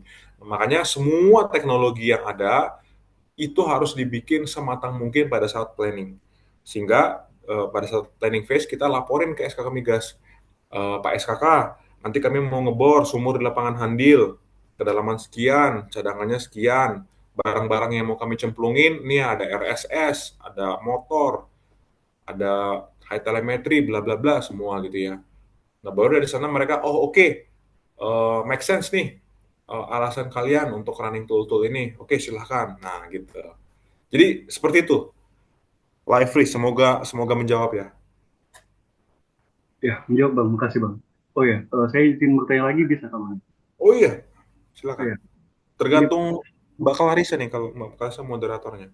Iya, boleh, silahkan. masih bisa. Ya, ini Bang, terkait dengan environment di eh, cekungan cekungan bisa bilang Kutai atau di bagian kita kita di Kalimantan ini gitu ya. Itu kan banyak daerah yang overpressure gitu ya. Ada distribusi nettingnya juga. Nah, itu kalau kita kaitkan lagi dengan tadi well design-nya gitu, kalau kita pakai apa maksudnya subsoftware equipment yang kualitinya tinggi gitu dengan eh, cost yang tinggi juga apa kalau dari pengalaman abang itu kira-kira pernah nggak setuju nggak gitu dari SKK kayak dibilang ini overestimated gitu atau ya seperti itu tapi cara mengatasinya gimana bang gitu supaya planning kita tetap jalan gitu sesuai dengan eh, yang terbaik gitu maksudnya planningnya. Oke, ini menarik. Tapi aku takut salah jawab ya. Tadi yang tinggi itu cost-nya atau apanya? Overpressure ya? Iya di daerah-daerah yang overpressure zone gitu kan. Overpressure. Iya. Oke. Oke, jadi ini bagus banget nih pertanyaannya, sangat menarik ya. Live Fresh mantap nih. Jadi memang itu yang kita hadapin ya. Di Mahakam ini banyak sekali zona-zona yang overpressure khususnya menjelang TD. Jadi di dekat-dekat well TD itu sorry, apa di awal-awal dia masih hidrostatik gitu kan, lurus saja pressure gradientnya ya, pore pressure-nya. Tapi begitu mendekati well TD tiba-tiba teng dia naik gitu. Ramp up kita sebutnya istilahnya ramp up zone ya atau over pressure zone. Nah, tadi kalau misalnya kita lihat di slide tadi itu ada namanya teknologi compact LWD ya, compact LWD, yang mana dia memiliki offset sensor atau jarak sensor dari bit ke sensor itu pendek banget gitu ya, sangat pendek. Sehingga kebutuhan red hole itu bisa kita kurangi sekecil mungkin. Mungkin terdengar sepele, tapi kalau untuk kasus-kasus atau skenario seperti yang tadi Live Read sampaikan itu sangat game changing banget gitu loh. It's a game changing banget. Bisa jadi kalau kita pakai yang konvensional LWD, sumur itu nggak bisa dibor karena kita dengan red hole yang panjang, ya kan, bisa jadi si overpressure zone-nya itu tertembus gitu loh. Tapi karena kita punya apa? Tapi dengan penggunaan inovasi compact LWD, kita punya red hole yang pendek. Jadi si overpressure zone itu bisa kita hindari. Nah, kalau misalnya kita menyampaikan, tentu saja dari compact LWD versus konvensional LWD, mungkin teman-teman di sini udah bisa bayangkan harga compact LWD pasti lebih mahal ya kan? Pasti lebih mahal dibandingkan yang konvensional. Nah, tentu saja itu akan ada penambahan biaya di sana. Tapi ketika misalnya kita ngomong ke SKK Migas, Pak SKK Migas, sorry nih, di sumur Tunu nanti kita mau ada kebutuhan penambahan biaya nih. Kenapa? Tanya mereka. Karena kita ada kebutuhan penggunaan compact LWD di sini. Kenapa kalian butuh compact LWD? Kenapa nggak pakai yang konvensional aja gitu, biar nggak usah nambah biayanya. Nah, kalau kita pakai konvensional BH biasa, kita ada kemungkinan menembus si zona overpressure itu. Ketika kita tembus zona overpressure itu, kemungkinan besar nanti akan bisa mengakibatkan isu kayak well control, ya kan? Atau misalnya tambahan durasi sumur untuk misalnya kita killing sumurnya, yang mana itu pasti nanti biayanya akan jauh lebih besar lagi dibandingkan kalau misalnya kita pakai compact LWD dari awal nih. Meskipun ada tambahan biaya, tapi kita bisa hindari isu-isu itu gitu. Kira-kira cara ngomongnya gitu sih. Tentu saja dengan alasan yang make sense gitu pasti diterima ya sama SKK Migas ya. Semoga menjawab ya, Live List ya. Ya, menjawab bang. Kasih bang penjelasannya. Mantap, sukses selalu. Baik, untuk teman-teman yang ingin bertanya, dipersilahkan untuk raise hand atau drop pertanyaan di kolom chatnya ya.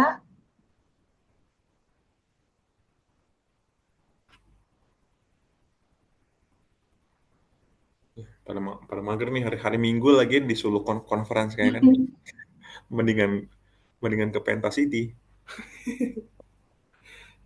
Kalau teman-teman STT ini kebanyakan dari ini ya, dari Balikpapan ya, atau dari luar juga ada? Izin menjawab, Mas. Kami campur sih. Kadang ada Hmm. yang memang dari Balikpapan, ada yang juga dari merantau. Tapi kayaknya kebanyakan merantau deh. Oh ya? Wih, mantap. Semoga lah betah mau Balikpapan. Oke, baik. Mas, izin bertanya. Dari pertanyaan dari saya, apa tantangan teknis dan operasional terbesar Mas dalam implementasi teknologi pengeboran terarah di sumur dengan profil high pressure, high temperature, dan bagaimana inovasi terkini mengatasi hal tersebut, Mas? Berat banget pertanyaan nih. Clarissa, buset dah. Ini kayaknya dua hari dua malam nyiapin pertanyaannya. Tantangan terbesar apa ya, ngomongin apa high pressure high temperature HPHT itu tentu aja tidak sama gitu ya dengan ngebor sumur biasa gitu loh. Requirement dari blowout preventernya itu beda, eh, requirement dari lumpurnya beda, requirement dari semennya beda, requirement dari directional toolnya juga beda. Jadi semuanya itu it's a completely animal gitu loh, barang yang beda. Jadi kita untuk mengebor HPHT memang harus dipersiapkan apa tuh namanya, durasi yang lebih panjang gitu ya, planning yang lebih panjang. Tapi harusnya bisa sih ya dengan waktu yang cukup kayaknya, terus juga dengan tim yang udah jago-jago harusnya bisa sih. Tantangan terbesarnya itu aja, lebih lebih kepada material readiness. Material readiness karena nggak semua barang-barang HPHT itu ready di Indonesia gitu loh. Contohnya kayak BOP yang ratingnya 15.000 misalnya, 15.000 PSI, temperatur di atas 200 derajat degree itu mungkin nggak ada gitu ya. Sehingga kita harus pengadaan 8 bulan, setahun untuk nunggu barangnya nyampe. Nah, makanya itu dibutuhkan waktu yang panjang sih untuk menyiapkan sumur-sumur kayak gitu ya. Semoga menjawab ya. Ya, Mas, terima kasih. Siap. Nah, dari MF Aditya, angkat tangan. MF Aditya. Baik, buat Aditya boleh unmic. Ya Mas, halo. Halo, Ini suara mantap. oh, ya, terima kasih Mas. Pemaparan materinya ini komprehensif ya, walaupun sebenarnya tadi dibilang sedikit. Jadi menarik ya membahas tentang drilling, terutama directional drilling. Nah, tadi kan ada beberapa slide yang menurut saya ini kan menarik ya. Di awal-awal itu kan ada mengenai yang slide tentang strike hole drilling. Nah, terus di bagian ya, terus kan ada bagian yang namanya list line yang menjadi batas dari surface hingga subsurface. Nah, uh, dari Mas Bastian sendiri kan lokasi kerja ini kan di PHM ya. Nah, berarti Oh ini iya. di Kalimantan sendiri ini kan terdiri dari tiga negara, Malaysia, Indonesia, sama Brunei. Nah, ini Hmm. apakah berlaku juga hal seperti ini? Nah, mungkin jika mungkin Mas Bastian tahu ini mungkin seperti apa ya, mungkin bentuk kesepakatannya ini. Nah, Hmm. kemudian kira-kira nih apabila memang terjadi tindak pencurian itu, nah itu evaluasinya ini seperti apa ya? Apakah dari segi uh, sebelum dilakukan pemburuan ini dilakukan perhitungan cadangan, kemudian nanti dievaluasi kembali, yang mungkin tahu-tahu ini reservoirnya yang harusnya habis untuk beberapa tahun ternyata sudah lebih cepat habis, atau mungkin pakai teknik yang lain. Nah, kemudian yang selanjutnya ini ada tadi dijelaskan juga kan ya mengenai relic well. Nah, mengenai relic well ini kan saya pernah tahu ini kan konsepnya ada yang namanya well intercept. Nah, ini Hmm. konsep sederhananya ini seperti apa ya, Mas? Nah, kemudian uh, kira-kira kalau dari relic well ini untuk mengetahui pada saat alatnya ini bitnya ini mengebor, ini kira-kira tahu posisi targetnya ini di mana ya pas terjadi, di mana terjadinya itu blow out. Berarti ini kan butuh material tinggi tuh ya Mas. Nah, mungkin itu dulu aja Mas pertanyaannya. Oke, mantap banget nih pertanyaannya Adit ya. Luar biasa. Oke, thank you pertanyaannya, very very interesting. Jadi yang pertama untuk list line antar negara, memang di Balikpapan ini kita ada 3 negara di sini, but ya kan ada tapinya. Untuk apa tuh namanya, cekungan atau hidrokarbonnya itu memang untungnya tidak berada di batas-batas negara itu ya. Jadi untuk cadangan kita tuh memang banyaknya di area Kalimantan Timur sih, seperti Sangatta, Sanga-Sanga, Mahakam, terus apa tuh namanya, balik ke bawah dikit itu ada, eh, kok aku lupa ya tiba-tiba, Ataka, punyanya PHKT ya. Nah jadi di sini malah kita tuh lebih kepada perbatasannya itu bukan dengan Brunei sama Malaysia, tapi lebih kepada perusahaan lain. Contohnya PHM itu lebih berbatasan kepada PHSS misalnya, Pertamina Hulu Sanga-Sanga, atau PHKT, Pertamina Hulu Kalimantan Timur gitu ya. Kita lebih kepada berbatasan sama mereka.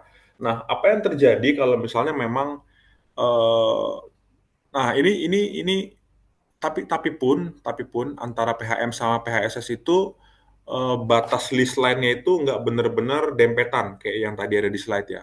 Jadi posisi field-nya itu tetap terpisah gitu sih, dipisahkan oleh area kosong yang mana based on data seismik itu sepertinya tidak ada cadangan hidrokarbon di sana. Tapi kalau untuk area di onshore, misalnya kayak di Gurun Sahara, itu bisa jadi terjadi eh, batas antara blok itu mepet gini. Nah, ini tadi pertanyaan menarik. Apa yang terjadi kalau misalnya perusahaan A sama perusahaan B? Jadi perusahaan A itu ngebornya dari apa namanya dari bloknya A, tapi pas di bawah dibelokin sama dia gitu ya, ngambil dari punyanya B. Kalau misalnya itu dilakukan secara tidak sengaja, ya kan, artinya tidak ada will of fraud di sana, maka tadi benar bis itu nanti akan jadi adu mekanik ya, adu mekanik antar subsurface dari perusahaan A sama perusahaan B. Mereka bisa membuktikan reservoir ini di blok kami ini itu bentuknya seperti ini, atau secara proporsi itu 70% loh, 70% dari struktur reservoir itu. Jadi ketika kalian memproduksikan oil atau gas dari sumur ini, maka 70% dari situ itu merupakan hak kami gitu. Sehingga harus kalian kasih ke kami. Jadi mereka tetap boleh ngeproduksiin sumurnya, hidrokarbonnya, tapi 70%-nya itu akan diberikan kepada si perusahaan yang punya blok itu. 30%-nya mereka ambil gitu ya. Eh, Semoga menjawab ya yang itu ya. Kalau misalnya memang ternyata ada will of fraud di sana, ada keinginan untuk mencuri, tentu saja ini udah levelnya pidana kali ya, harus sudah ke kepolisian. Tapi sih so far belum pernah sih ada menemukan kasus-kasus yang memang sengaja gitu ya. Karena kan pasti masing-masing perusahaan migas itu kan harus menjaga citranya ya. Tadi itu semoga menjawab yang terkait dengan list atau batas-batas antar negara, termasuk bagaimana perhitungan perhitungan cadangannya ya kalau misalnya memang secara tidak sengaja si bloknya itu tertembus, apa si reservoir itu tertembus gitu. Nah terus yang kedua terkait dengan relief well, apa itu well intercept konsepnya. Nah jadi gini, yang namanya well intercept itu coba teman-teman bayangin ya, ukuran lubang sumur itu ada yang tahu nggak berapa ukurannya kira-kira? Ukurannya itu 8,5 inci aja teman-teman, 8,5 inci atau 6 inci lah. Kalau di sentimeterin berapa ya? 8,5 kali 2,5. 8,5 kali 2,5. Cuma 21 senti doang. 21 senti itu segimana? Segini ya? Segini. Ya kurang lebih segini lah. Kecil banget. Sekarang bayangin, lubang sekecil itu ada di dalam tanah yang buset gede banget gitu ya. Yang luasnya berjuta-juta hektar gitu loh. Jadi ibarat seperti kita mau mencari jerami ya, mencari jarum di dalam jerami gitu loh. Jadi ketika ada sumur yang apa tuh namanya blow out gitu, dia punya lintasan trajektori 8,5 inci doang. sumur yang baru, yang relief well ini, itu harus bisa ngehit tepat di ukuran 8,5 inci di antara batuan formasi yang luas banget. Kira-kira itu mudah atau susah ya? Susah banget ya kan? Sangat susah untuk menghit itu 8,5 inci itu. Nah, jadi ada yang namanya si well intercept ini. Jadi memang ada banyak sih paper yang ngebahas mengenai teknik well interception. Jadi well intercept adalah bagaimana caranya si sumur yang relief well kita ini bisa ngehit si sumur yang jadi korban blowout tepat di, udah dikasih sertifikat ya, tepat di si sumurnya itu sih. Jadi kira-kira gitu konsep sederhananya. Jadi banyak sekali teknik yang harus digunakan di sana. Kita biasanya menggunakan MWD. Jadi nanti kalau MWD itu kan dia apa namanya bisa membaca inklinasi azimut dan juga dia bisa membaca adanya interferensi magnetik. Nah, jadi ketika misalnya kita udah mau deket-deket nih, ini misalnya sumur yang blow out, terus ini sumur kita. Ketika misalnya udah deket-dekat, itu pasti harusnya kebaca tuh ada interferensi medan magnet di sana. Oh, bener nih, ada interferensi medan magnet. Jadi kemungkinan besar sumur kita udah deket nih sama sumur blowout nih. Tapi kalau misalnya ternyata harusnya dia udah ketemu interferensi medan magnet, tapi kok nggak ada kebaca medan magnet sama sekali, nah di situ kita harus bingung, curiga, waduh, jangan-jangan kita bakalan nggak ngehit nih si sumur blowoutnya gitu ya.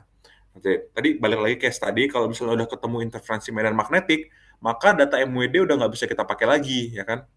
Nah, di situ kita mulai switching ke namanya GWD atau gyro while drilling, di mana GWD ini dia bisa membaca inklinasi azimut tanpa terpengaruh dari apa namanya, tanpa terpengaruh dari intervensi medan magnet. Karena dia pakai gyro ya, gyroscope atau gravity ya. Semoga itu menjawab ya, Mas Aditya ya, terkait pertanyaan yang sangat menarik ya. Ya, untuk menjawab ini satu pertanyaan lagi, apa boleh?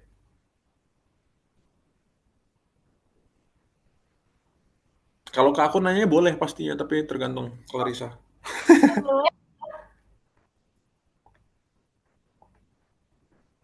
Silakan Mas Adit. Iya Mas, ini kan kalau di sumur PHM sendiri ini kan sumurnya udah banyak ya. Nah, Yep. berarti kan ini sumurnya deket-deketan. Nah, ini untuk biar sumurnya nggak saling tabrakan, ada tekniknya itu nggak? Betul. Jadi memang betul. Tadi sebenarnya itu ada di materi aku juga ya, tapi terpaksa harus aku skip karena waktu. Jadi di kita tuh ada namanya anti collision policy ya. Anti collision policy. Jadi itu adalah aturan-aturan yang harus diikutin oleh driller, oleh company man, oleh drilling engineer untuk memastikan sumur itu nggak tabrakan. Caranya gimana? Caranya, jadi sebenarnya di dalam apa tuh namanya, di dalam metode survei tadi, MWD kah atau gyroscope gyro kah atau inclinometer tadi, itu semua punya yang namanya degree of uncertainty ya. Atau kita sebutnya adalah EOU, ellipse of uncertainty. Jadi agak susah sih, tapi nanti silakan di googling seperti apa bentuknya ellipse of uncertainty. Tapi intinya ketika kita mendesain suatu sumur, kita harus merespek si ellipse of uncertainty itu. Artinya kita itu sebagai drilling engineer itu kita harus punya yang namanya spirit keraguan-raguan gitu ya. Kita harus curiga, ini jangan-jangan sumur sebelah ini lokasinya nggak di sini nih, tapi mungkin aja ada di radius of uncertainty-nya itu. Jadi jangan sampai sumur yang mau kita bor itu nantinya akan berada di dalam radius of uncertainty sumur offsetnya. Kira-kira kayak gitu. Harapannya, kalau sumur yang mau kita bor ini berada di luar dari radius of uncertainty sumur yang di sebelahnya, maka kita bisa menghindari isu daripada well collision. Kira-kira kayak gitu. Nanti di PHM tuh ada aturannya. Untuk pengeboran itu, separation faktornya itu harus di angka 1,5 ya. 1,5 itu artinya radius of uncertainty dari sumur offset well dengan radius of uncertainty dari sumur kita itu tidak saling ketemu. Kayak gitu sih kira-kira. Sorry, harusnya itu materi yang aku sampaikan juga, tapi karena waktu jadi harus di skip ya. Ini ya mungkin next next time lah, atau dari Google atau dari YouTube itu banyak kok. Thank you Mas Adit for the brilliant question. Oke. Mas, izin ya, ini pertanyaan terakhir untuk menutup sesi tanya jawab hari ini dari Aliami. Maaf, izin bertanya, ada nggak sih masalah dalam pengeboran direksional yang bisa dijadikan ide skripsi yang menarik untuk dilihat perusahaan, Mas? Ide skripsi, masalah, hmm, eh, sebenarnya kalau masalah itu agak mungkin nggak ada ya, karena kan kalau skripsi itu kan harus ini ya, harus ada metodologinya, apa harus runut gitu loh, ya kan? Harus ada metodologinya, harus ada apa kerangka, ada hipotesisnya, ada kerangka apa workflow-nya, bla bla bla. Jadi kalau misalnya hanya melihat dari satu masalah agak susah. Tapi kalau misalnya mau dijadikan ide skripsi, teman-teman bisa coba bikin studi perbandingan aja misalnya. Studi perbandingan apa? Misalnya studi perbandingan performance RSS dibandingkan dengan mat motor misalnya dalam suatu operasi directional drilling. Itu kalau di PHM sih datanya banyak ya. Teman-teman bisa bisa dengan mudah aja sih nanti. Jadi di sana akan banyak ini sih, akan banyak ngolah data gitu ya. Jadi contohnya simpelnya aja membandingkan ROP aja dari sisi ROP, RSS sama mat motor itu gimana sih? ROP-nya sama atau beda gitu loh. Terus dari kemampuan dia ngebikin dogleg misalnya, atau dari dia generate torsi misalnya. Jadi contohnya dengan inklinasi yang sama, bentuk profil sumur yang sama, sama-sama J-type misalnya. Kalau kita pakai RSS sama kalau kita pakai mat motor, kira-kira torsinya bakal sama atau beda sih gitu. Itu nanti semua bisa bisa sih kalau mau dijadikan sebagai bahan skripsi ya. Semoga menjawab ya. Tadi pertanyaan siapa tuh tadi? Pertanyaan dari Aliami. Oke.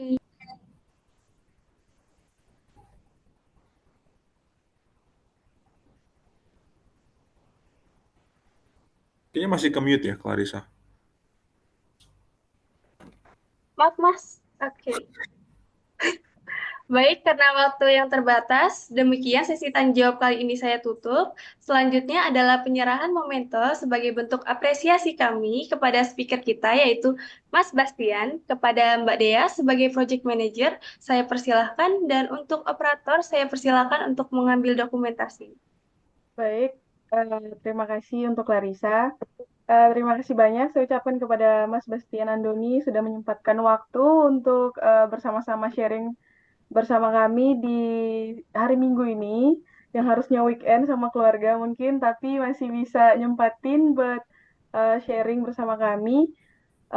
Terima kasih banyak dan sebagai bentuk apresiasi kami dari SPSTT Migas Balikpapan Student Chapter ingin memberikan memento kepada Mas Bastian sebagai bentuk apresiasi. Semoga Mas Bastian terima dan bisa beramal baik bagi Mas Bastian. Amin.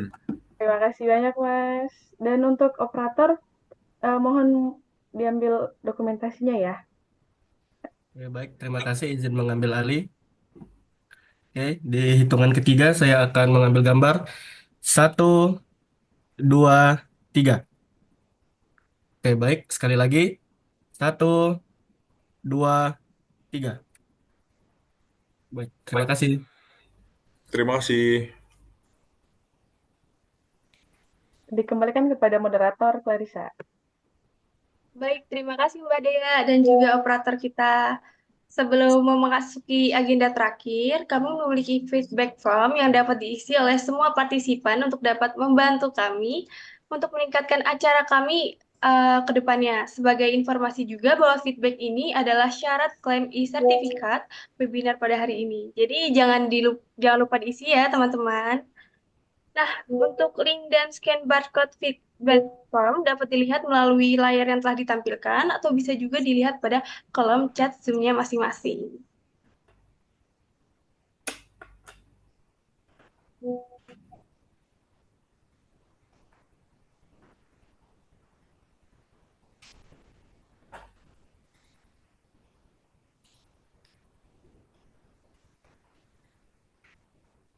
Oh iya, sembari menunggu teman-teman mengisi link feedbacknya, nih Mas, saya izin bertanya.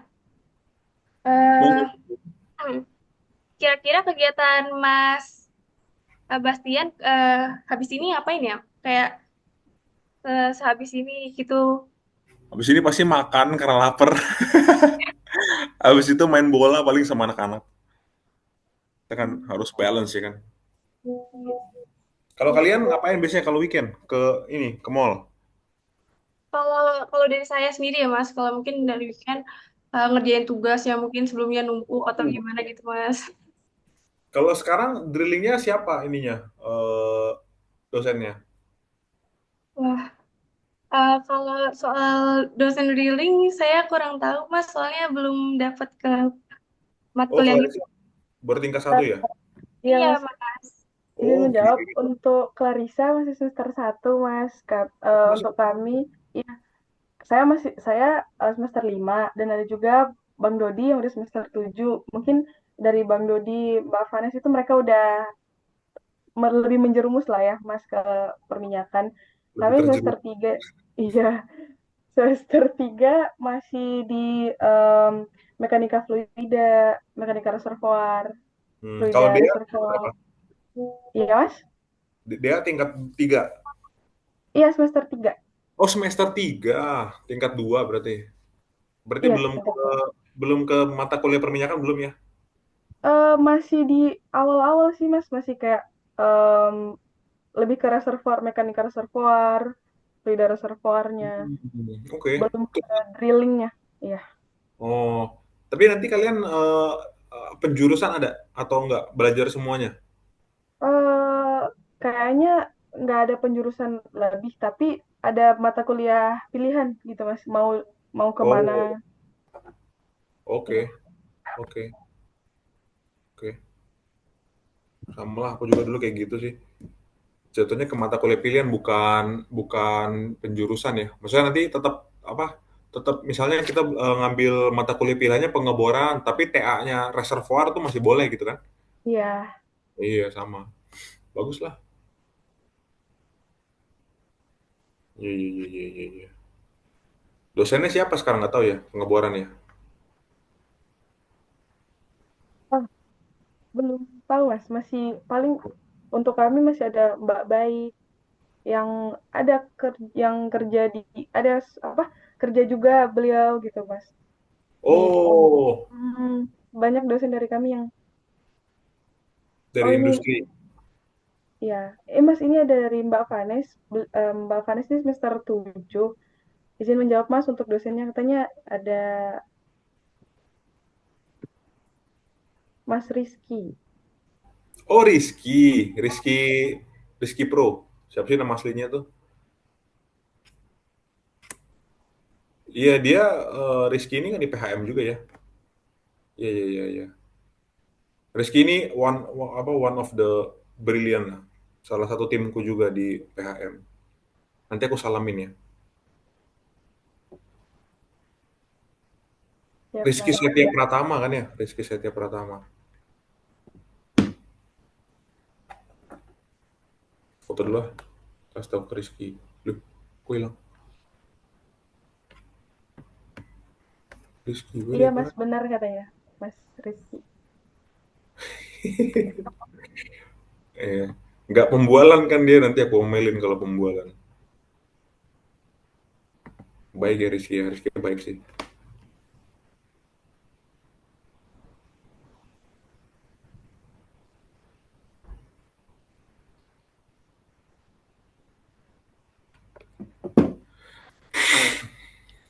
Habis di sini kalau weekend bingung juga mau ngapain ya kan? Makanan mahal. Bagus kita main aja sama anak.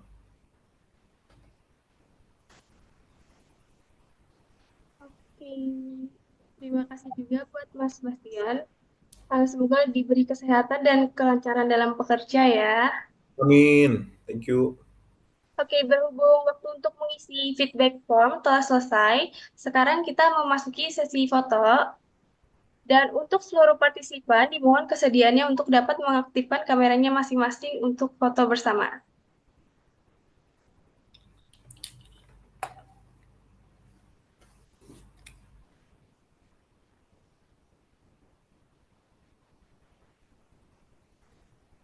Oke, baik, terima kasih. Izin mengambil gambar dalam hitungan 1, 2, 3. Oke, baik, sekali lagi. 1, 2, 3. Oke, baik, terima kasih. Saya kembalikan ke moderator. Baiklah, tidak terasa sekarang kita sudah berada di penghujung acara. Sekali lagi saya ucapkan terima kasih banyak kepada Mas Bastian yang sudah bersedia hadir dan berbagi ilmu bersama kita semua. Yang tentunya sangat menarik dan menambah insight kita semua. Tidak lupa juga saya ucapkan terima kasih kepada seluruh partisipan yang telah hadir pada hari ini. Saya, Farisa Rialfata, selaku moderator, mohon pamit undur diri. Selamat siang, wassalamualaikum warahmatullahi wabarakatuh. See you soon in the next event. Bye-bye. Terima Wah, kasih banyak Mas Andoni. thank you everybody. Banyak ya Good Mas weekend. Andoni. Bye-bye. Terima kasih, Selamat Mas. weekend. Thank you guys, pamit. Iya, Sukses. Mas.